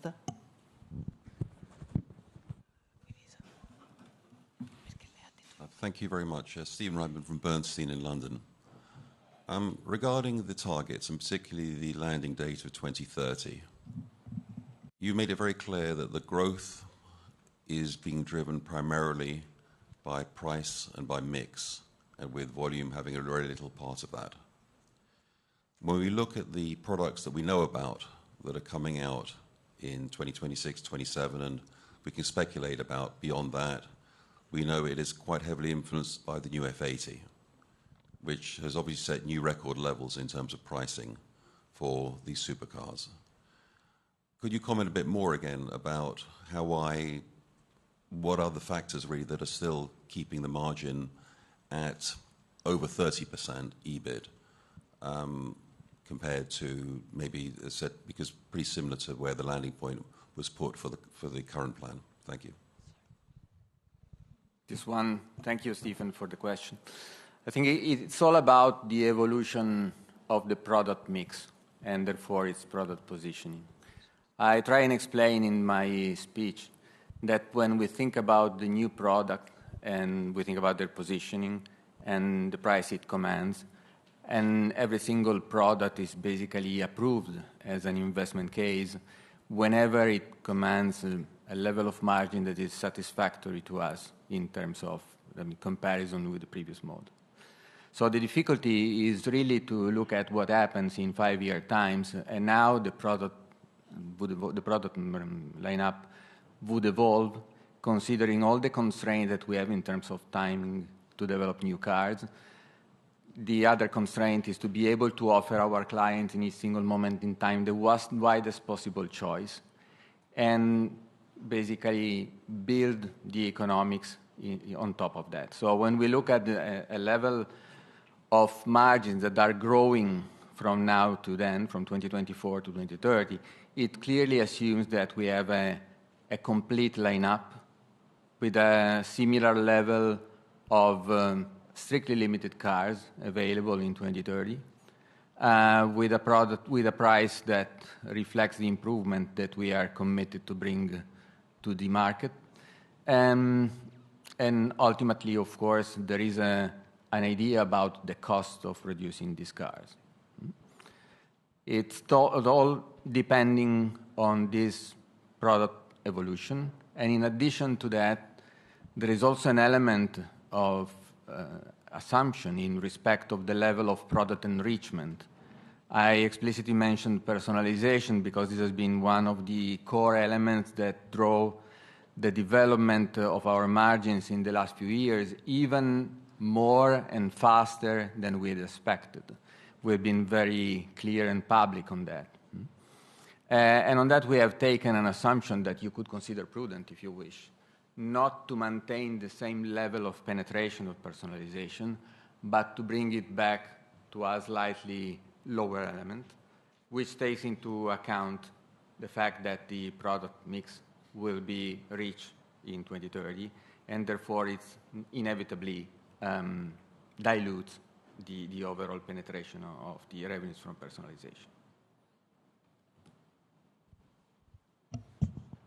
We can now move to the next question. I can see Michael. Thank you very much. Michael Benetti with Evercore. Thanks for taking our question. Thanks for all the information today. I guess I'll ask a similar question, Antonio. So the revenue CAGR at 5% is obviously a much bigger company today than last time we got a long-term plan, but it's a little lower than the 9% in 2022.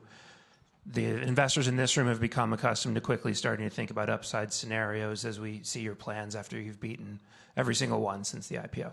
So as we think about this, you have the F80 next year, very expensive price point. You've targeted electric. You said additional as a new segment, new clients several times last night and today.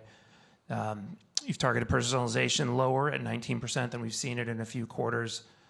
It's been around 20. We've got the paint shop coming online, a couple new tailor-made shops in Los Angeles and Tokyo.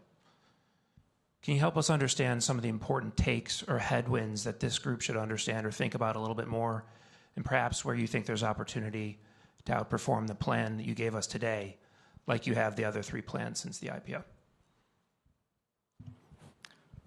Thank you. If you had asked me the same question in 2022, I would have told you, look, the objectives are the ones that are on the table, and then reality surprises us for the positive. So in terms of the opportunity that might be not been considered here, and I think it's prudent not to do that, is that in terms of demand, we see more. I mean, we are actually planning on the basis of our experience in terms of our models. I already commented in terms of personalizations, and pricing also reflects our view of today. In 2022, we did not expect what actually happened, meaning the impact of inflation, and therefore even our pricing reflected what happened in between. So this is a plan. This is something that takes in consideration duly the responsibility that we have towards this company in terms of its ability to develop and being able to offer clients every time distinctive emotions.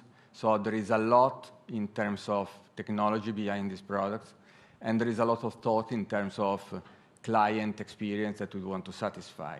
Then you could argue for the positive and add opportunity, or you could even argue for the negative. I think this is the balanced approach that we have tried to put in these numbers. I think, Mike and all, I think there is two things. Number one, balanced approach. Number two is the agility that is important to have, because last time we gave you visibility up to 3 years, basically 3-4 years. Now we are giving you a long-term visibility, and we want to make sure that we keep delivering on our promises.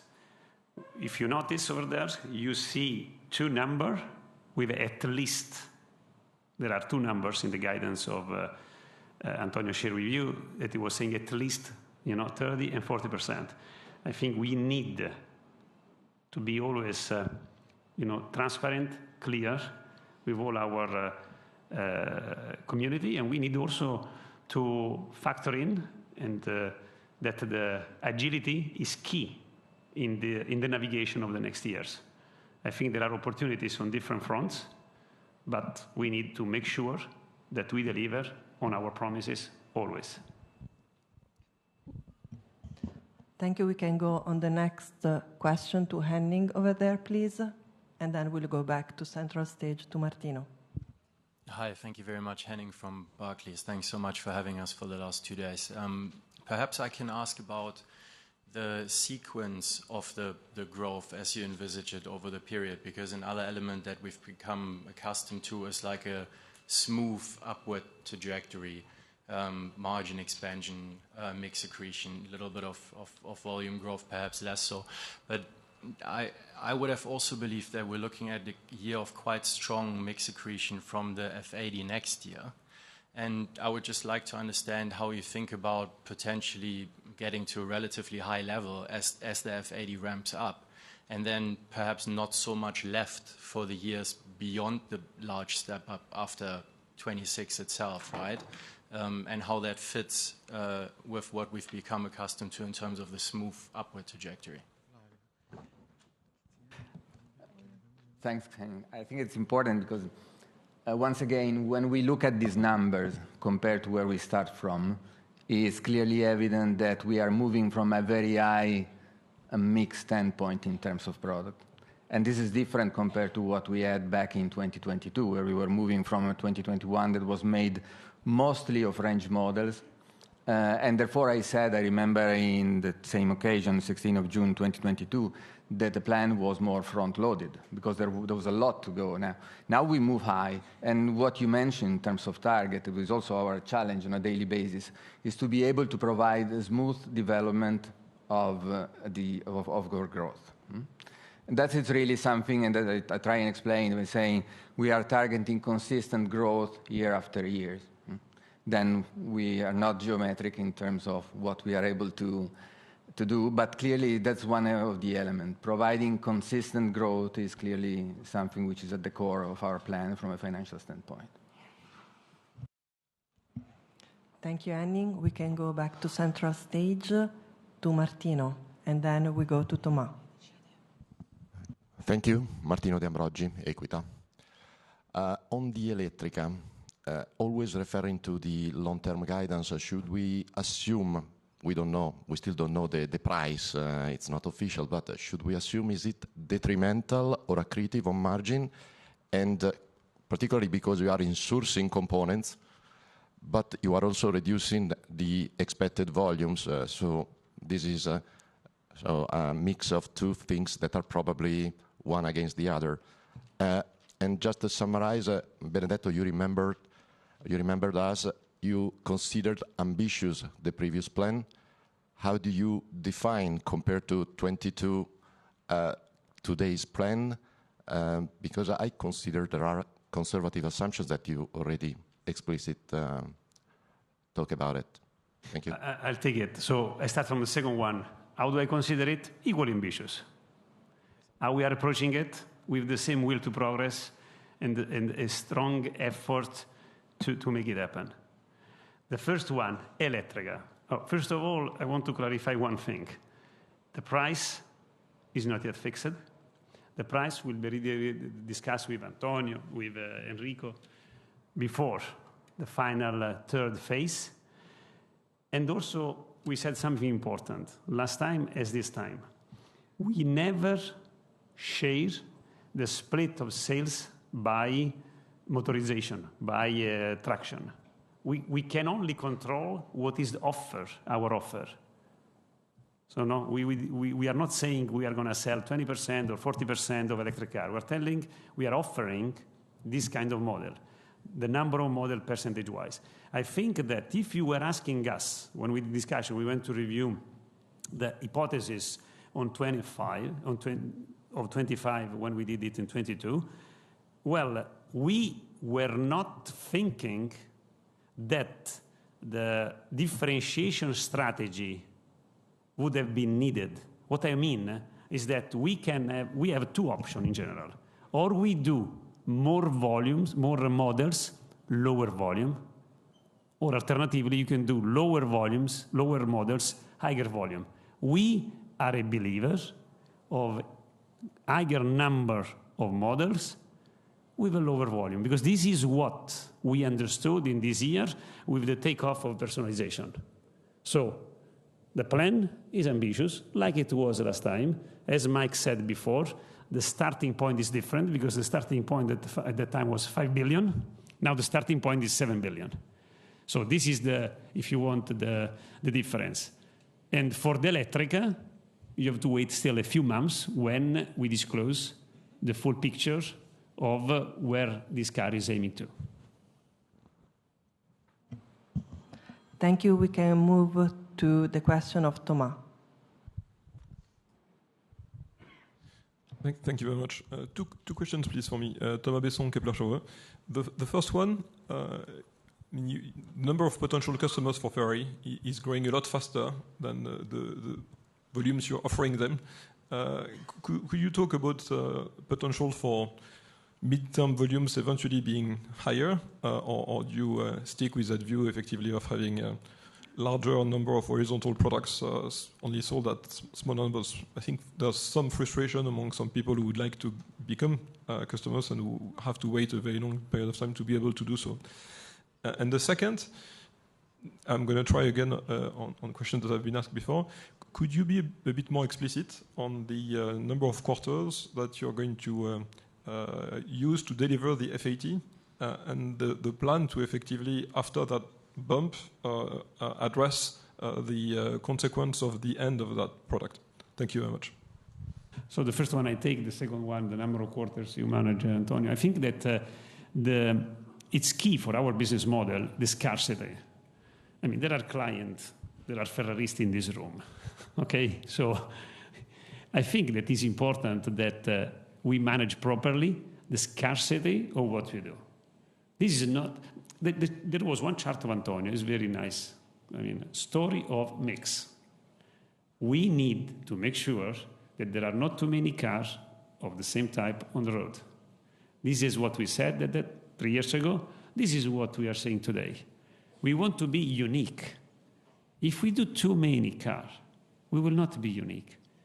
And to be unique, you have to be agile. And that's the reason why we are in this building, because this is the building that will give us the manufacturing agility to accommodate different client preferences.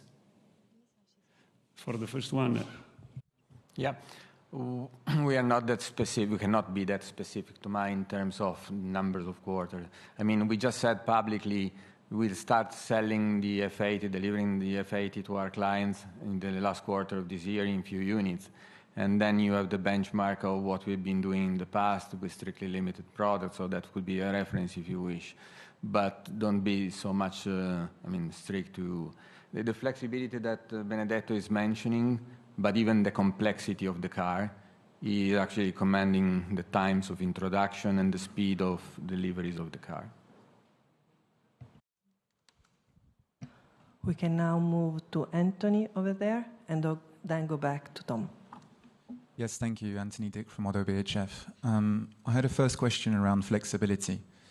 So it's nice to see that you lowered your BEV penetration target in light of developments in the environment. And Benedetto, you also said that you would serve or sell the cars that the client asks for. But when I look at your residuals, it seems that what the client is asking for is more V8 ICE cars. So I was just wondering if you have the flexibility, both from a emissions regulation standpoint or an industrial standpoint, to maybe consider bringing back that form of powertrain. And the second question I had is on residuals. There's been quite a bit of debate recently around the residual values across your hybrid range, notably. So on our end, we obviously have limited data, public data. You obviously have much more data. So I was wondering if you would consider sharing the depreciation rates that you're seeing on your hybrid range in key markets like the US, for example. Thank you. I will reply. Number one, flexibility. And I think that the manufacturing infrastructure we have in place is highly flexible. The chart that Ernesto was showing, the different motorization, the different body type, it's not a chart to please you. It's the reality. If you go downstairs, you have people that are able to accommodate the swing of the demand that people may have, though, as he said, we have the big advantage to have long-term visibility, well in 27. So I think this is very important, but we can accommodate. Now, I think we have to pay attention to extrapolate the general pattern from a few cases. The message of Enrico, when he showed the chart, unique client, tells one important thing. If you want to apply typical demographic segmentation to our client, to the Ferrarist, it does not work well because we are working, we are analyzing all the data of the residual values, for example.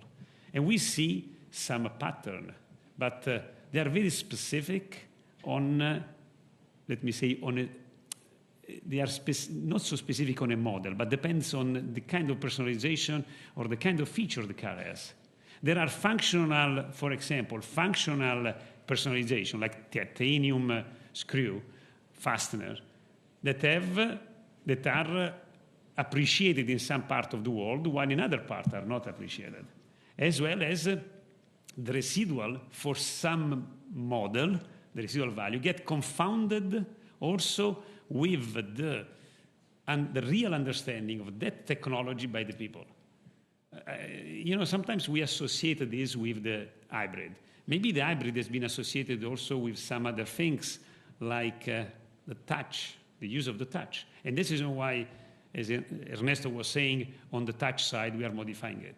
So there is not a general pattern. What I can tell you is that, yes, there was one country that was a little bit under pressure. That was the case of UK, also because a lot of people are going outside UK, for the reason you know better than me. And we have been able to stabilize the situation because we reduce the number of cars we are giving over there. It's always coming to the management of scarcity that is key for us. The management of scarcity is key for us. What is important is to be agile in manufacturing, in listening our client and anticipating. Because I can tell you that I think we were here for when we had the dealer meeting, and we had also some client with F80. And when we said we were switching to mechanical button, there was a big, big applause because finally we got rid of some features that in the past were nicer, and the people understand, and we understood, that it's better to be phygital than full digital. So this is the place where we are, and we keep working. But we don't see any specific concern over there. We don't have any specific concern over there.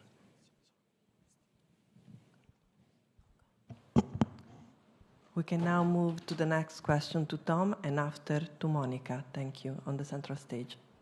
Hi, Tom Narayan, RBC. Thanks for taking the questions. These have kind of already been asked, but maybe I can get more color.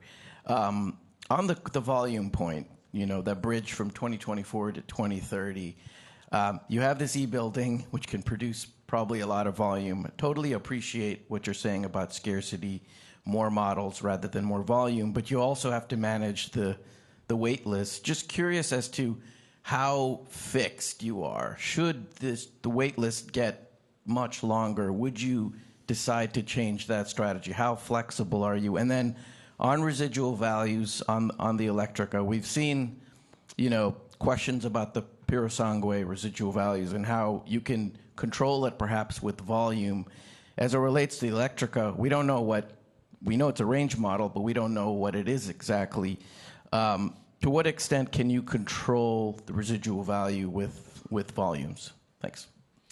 So when it comes to the right length of waiting list, from all our analysis, we believe that the right length of waiting list must be between 20 and 23, 24 months.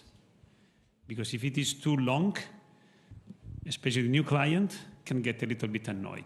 But 20, 24 months is the right time length. This building here can accommodate, let me say, what we see the client are wanting. I mean, you may remember when we launched the Purosangue, there was also the case of personalization. The case of the personalization was such that we were not expecting a strong demand of carbon look, let's say, personal items. We have been able to ramp up.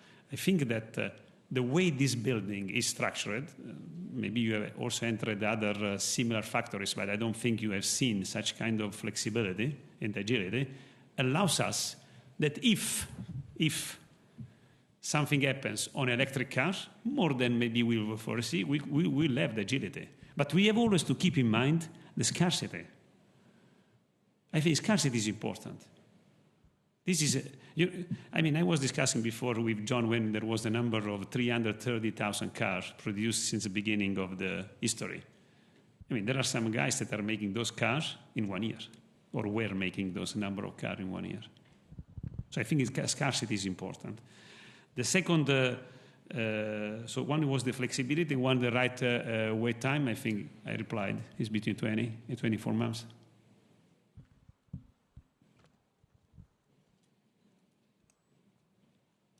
We can now move to Monica, central stage, please, and then we're going to be on the right stage and left side after. Thank you.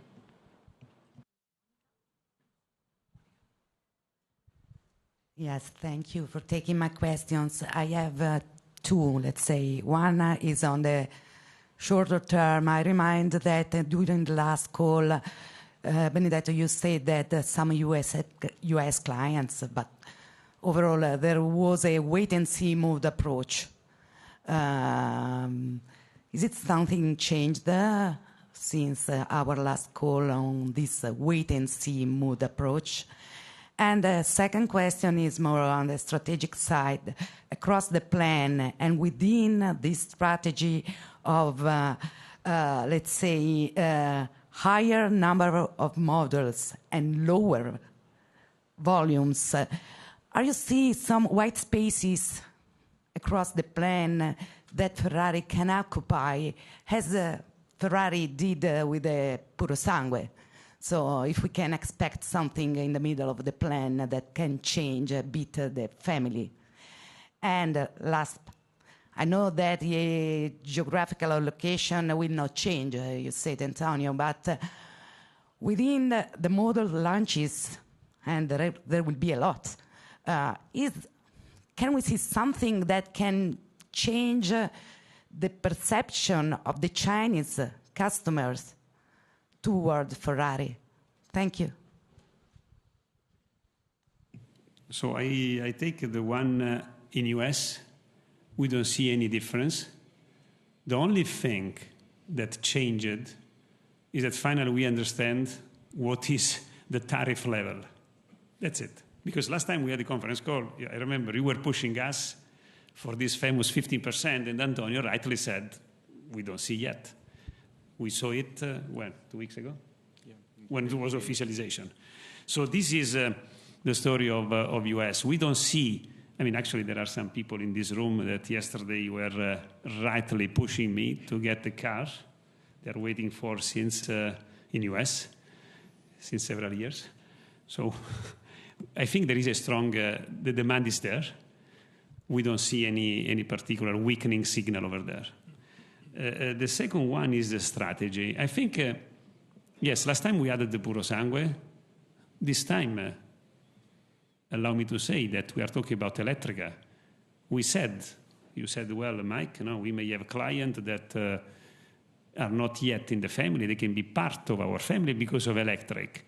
I think we have also to be, how can I say, to manage the entry of a new model with scarcity. Because one of the reasons also why the price of Puro Sangue was what it is also because we've been able to manage properly the scarcity. And I think this is important, Monica, to consider always the scarcity. You know us since a while. For the Chinese, I can start, maybe you can add something, but on the Chinese, I think that there are two things. One, okay, the demand dropped for luxury, but for us was not too much that. I think that for us was the fact that our portfolio, our offer for China was not well fit. Because the 8-cylinder was the Roma Spider, but with a soft cap. And the soft hat is not so well appreciated in China. Maybe you can... You said the most important thing. I would just add that every different motor powertrain has different taxation. So the current product mix we are selling in the country is subjected to high taxation, the 12 cylinder and the 12 cylinder. So the mix will help. I would also add that the current situation that everyone is experiencing in China, which is a slowdown of the market, will not last in the future. The point is just to know when it will revamp. But that country will remain an important target for any manufacturer, including Ferrari. Thank you very much. We can go on this left side.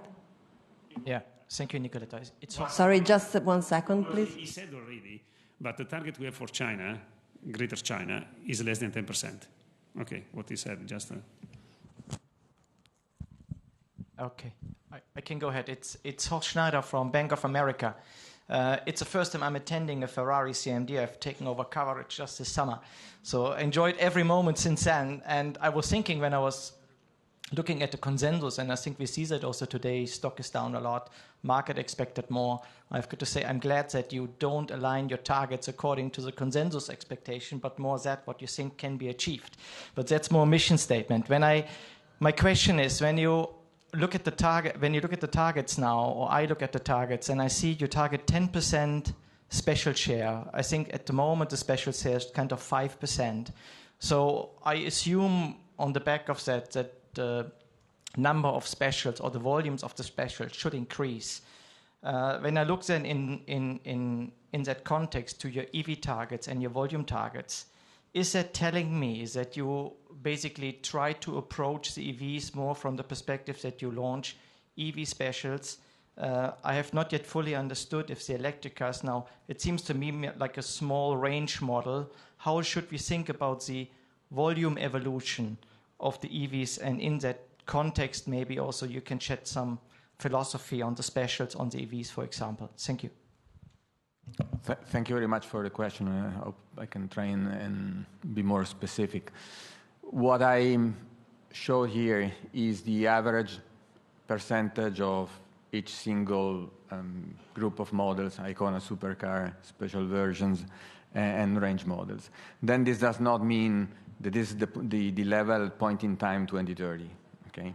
So if you take the average of what we've been doing in the last few years, you would not find significantly different percentages. I remember in 2022, numbers were very similar to these ones.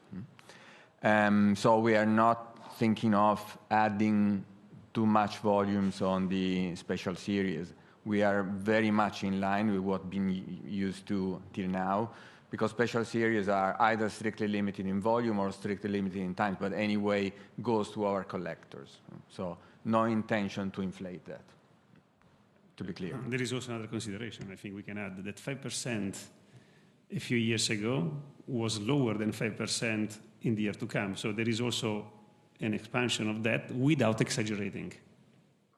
Because if you want to see the previous Capital Market Day, the three numbers, 85, 5, and 10, were the same.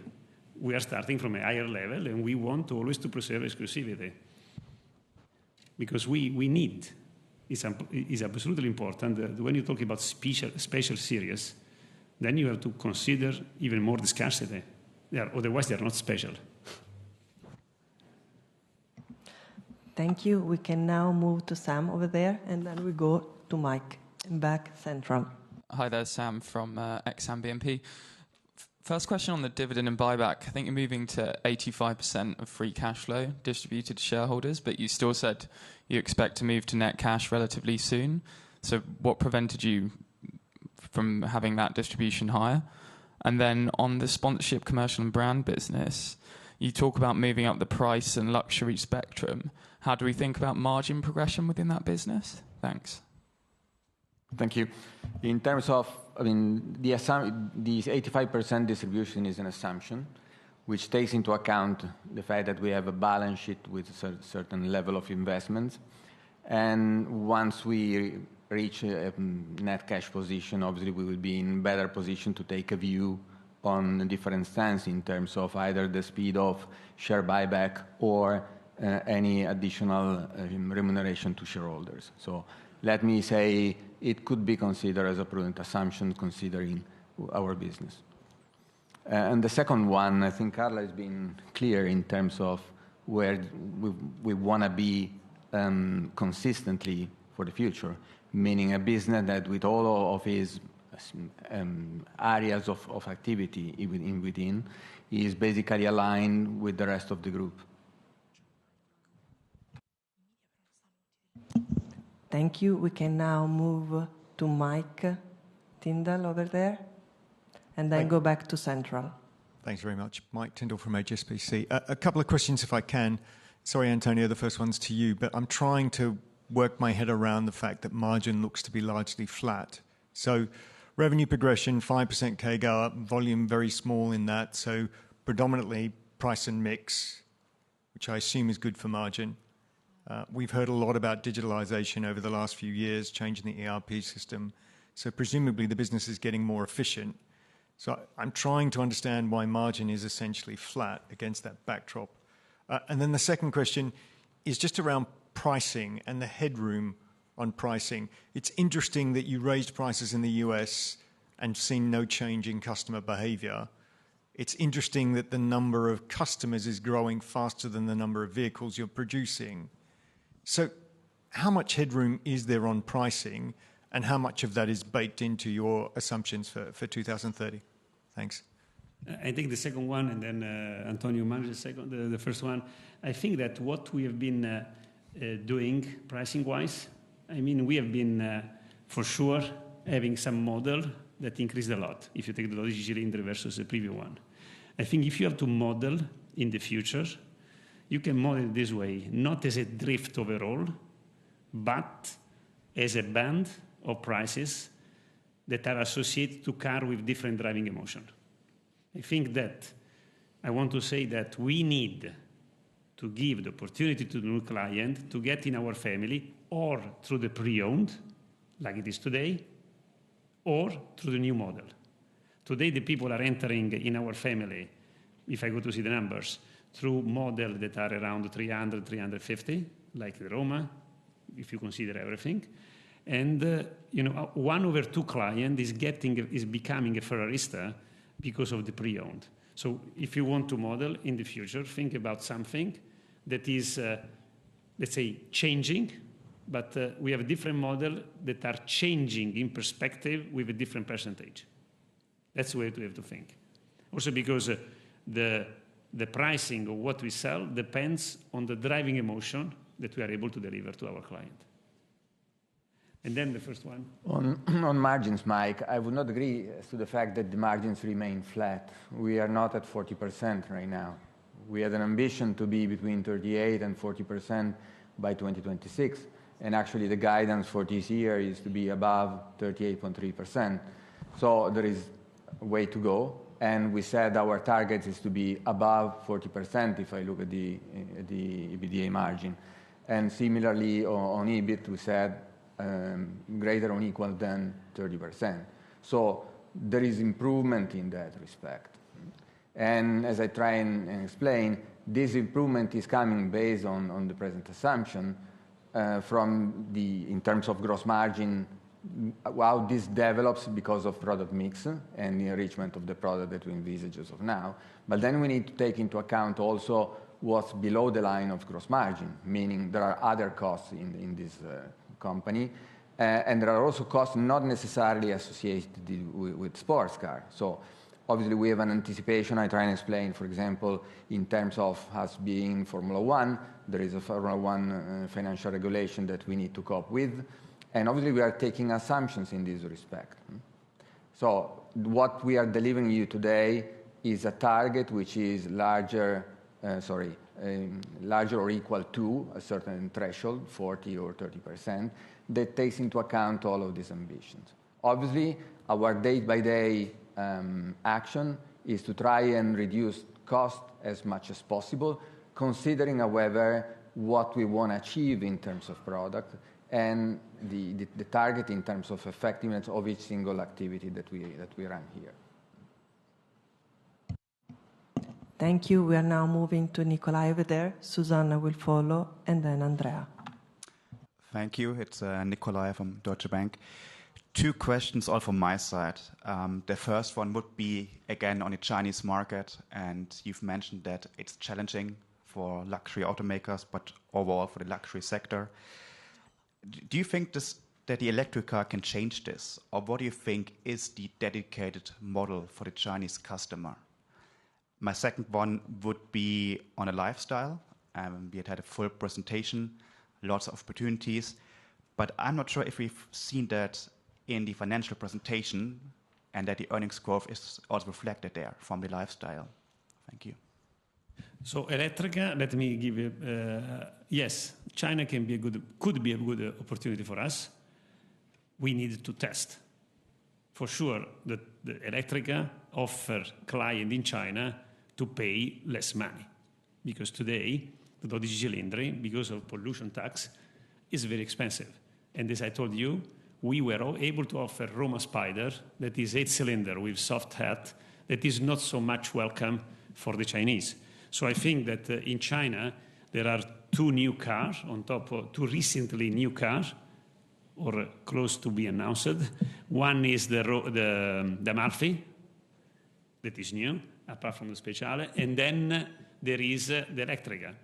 What we are doing internally, we are speeding up the homologation processes, the time lag on the homologation-wise between Western world and China, because maybe you noticed that the challenge homologation-wise to get in China are increasing a little bit, and so we want to shorten by making all the processes, all the paperwork that is needed. But I think this is important because, yes, China can be a good opportunity for Electrica, because the clients are already used to electric cars, and because there is an appetite for our Ferrari. For the lifestyle, you commented already before. Yeah, actually, the impact is visible in our number, if not because of the foreign exchange rate assumptions, as I said. And even if you look back to our financial results of the last few years, the brand-related revenues and margins have been improving recently. And this is because also of the contribution of lifestyle, not to mention that of racing revenues that have been growing significantly. Even there, once you start from a high level, then you are adding to that high level. The speed of growth is not necessarily the ones of a startup. And in addition to that, Carla, if you want to complement, there is a strategy that's been built on purpose in terms of speed. Yes, obviously, as I said at the very beginning, our long-term strategy is to grow at the right pace, though, and to achieve an operating margin in line with the rest of the company. But at this stage, obviously, the whole thing is not material, so clearly you won't see it reflected, impacting majorly our numbers. Thank you. We can now move to Susanna. Thank you. Andrea, you're next. Thank you so much. Susanna Pusch from UBS. Just two questions. Maybe the first one, follow up on OPEX. Can you tell us, is there maybe a bit more opportunity? Is there a chance to bring down OPEX as a percentage of sales? And what would be the cost you could potentially optimize? And then secondly, on the clienteling activities, can you tell us a bit more about those centers you'll be opening in LA and some other locations? What are you trying to achieve with that, and what are the key opportunities you see there? Thank you. On OPEX, opportunity to reduce them. In our OPEX, basically in terms of R&D expense to the P&L, we have innovation that is at the core of the company, and we have what we spend for racing, which once again is at the core of the company. And on that, we very much follow the regulations, because as of now, Formula One, what we spent is dictated by the financial regulation. So the assumption here is to basically fulfill the cap that is allowed us to spend. And we also have an assumption that this cap would evolve over time with inflation. Anything in that respect may change the reality going forward, but as a starting point, this is where we are from. In terms of spending for innovation, we are actually predicted something that's very much in line with the past. So it's a kind of fixed budget for the best innovation we are envisaging in the company. And I think it would not be the right thing to do to cut that, because that's really our future. In terms of selling and general expenses, we constantly review that, and the growth of the company in terms of its structure that we've been going through in the last few years will not be repeated in the next 5 years. I think in terms of structure, we are very much where we thought. However, the digitalization of the company is something that is relevant for us to maintain the level of efficiency in a much more complex world compared to where we were 10 years ago.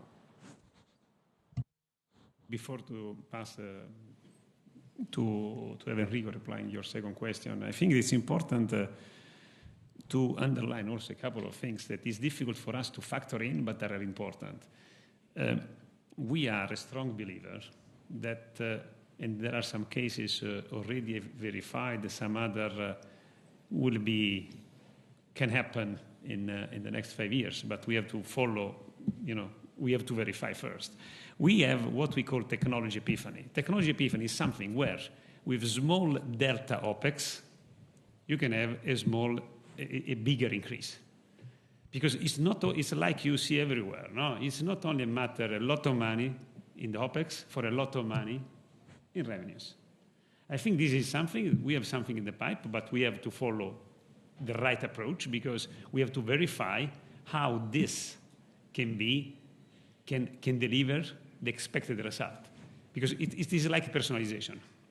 Personalization is difficult to foresee how the client are going to react to the personalization.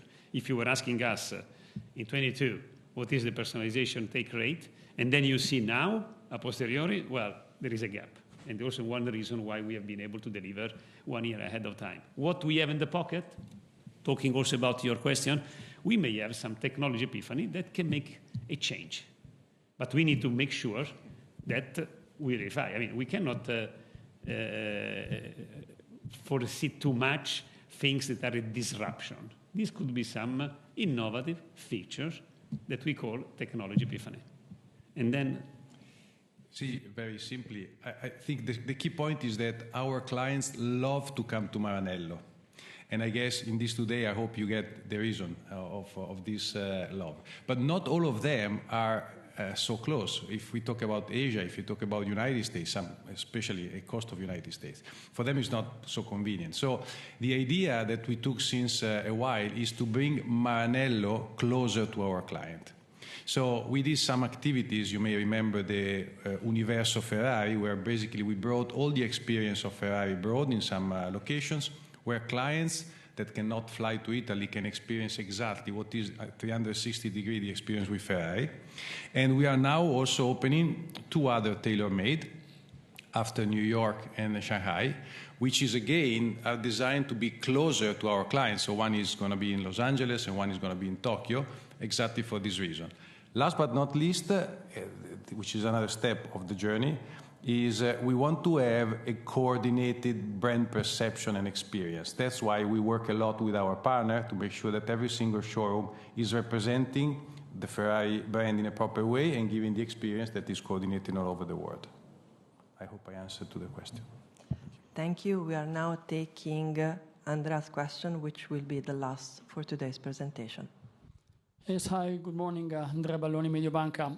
I'm comparing your new business plan evolution with the one of 2022. And basically we see that the EBIT path is around half compared to the one presented 4 years ago.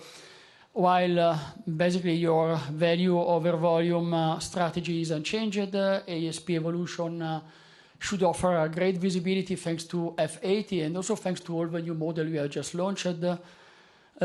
You have rebuilding, that is something that should help you facing the complexity of a business and the larger segmentation. And about content enrichment, that is a negative. I guess that was a negative in 2022 as well. So my point is, on top of the lower weight of personalization, that is probably the real difference you have mentioned compared to the past. What am I missing that is justifying this different trend in terms of growth for both sales and EBIT, basically? Thank you. I start and then you comment. I think that we have to compare, you are comparing with 22, when we closed at 5 billion. At that time, the mix was very much unbalanced and on mix on range cars. And I think that, yes, it was 5 billion and now it's 7 billion, like you see. And this is going to evolve more or less at the same time, 7 to 9. The time is different, but also the starting point is different. I think that we have to factor in properly all what we see and what we have, let's say, and the need to have something that give us the freedom and the possibility to modify easily if something else happens. What I mean is that today we are giving a longer-term visibility. We have a stronger confidence coming from the order book, definitely, like it was in 22. But I think there is a little bit some uncertainty, okay, for the future, and we have to be also prudent, allow me to say in this way, in order that 2030 is not in 2 years, and we have to make sure that we deliver on what we commit. This is important. We have the key message, the key overall message of this presentation is that, one, we want to continue to be unique. Two, we want to embed in our plan the agility that is needed from manufacturing point of view, from technology point of view. So we want to make sure that if there is a swing in personalization, if there is on electric, on what we do, then we have to be ready to accommodate, always preserving the scarcity. We will never, we say today, like we said 3 years ago, will not become a company making one model, a lot of volumes on one model. You remember when it was the case of Purosangue, we said, don't expect us to become a Purosangue company. Okay, we have clearly understood, plugged in our strategy, the fact that we need more model to preserve the scarcity and exclusivity. This is the message, and this is what we are aiming to. The reason why we put greater than, as he said, on EBITDA and EBIT, because there are some opportunities where we are working with. One is the digitalization, he quoted perfectly. Another point is also the opportunities you may have on other activities that we are thinking, and we are going to deploy and verify. Consider also that with the time to action, the time to reality, allow me to say that this company is able to do, and the novelty we are able to bring, we need to see some result before we can plug everything in. So we want to give you a number that you can rely on and that has the prudence and allow us to deliver on what we say. Maybe the only further element that I may add is that our ambition is to be here for the longer term. So whatever we do has to be in line with the business model of Ferrari. There could be a simple way to grow revenues and margins. For example, expanding the numbers of Icona and Special Series would be something that would help immediately. But then our business model would not be, would be destroyed very, very soon, very rapidly. So considering where we are starting from, so the baseline, which is much higher considering where the product mix is, we try and put in the numbers the assumption that the scarcity model is applied consistently for the longer terms of Ferrari, that means 2030 and beyond 2030, and then reserve some opportunities that I try and explain, which I don't think anyway it would be safe to put as a given in the plan. And the agility they've been trying and pass as a message should allow us to take this opportunity in case we are able, and then the market allow us to do so, and to react, or even in case anything goes different in terms of the overall market scenario. You all can be reassured that as we have been clear and transparent so far, we will continue to be clear and transparent. We will continue to work to reach our goal. Maybe this is the last question you said, no? Correct. And so I would like to conclude with one thing, that is the same word that our John said before, is the festina lente. We want to make sure that we continue to grow steadily. We are setting an ambitious plan, the same ambitious, but we want also to continue to make sure that we keep and we stay unique in everything we do, and we give the uniqueness to our client, always. I'm now happy to thank all the thousands of people connected online, so I'm closing the webcast presentation. Thank you all.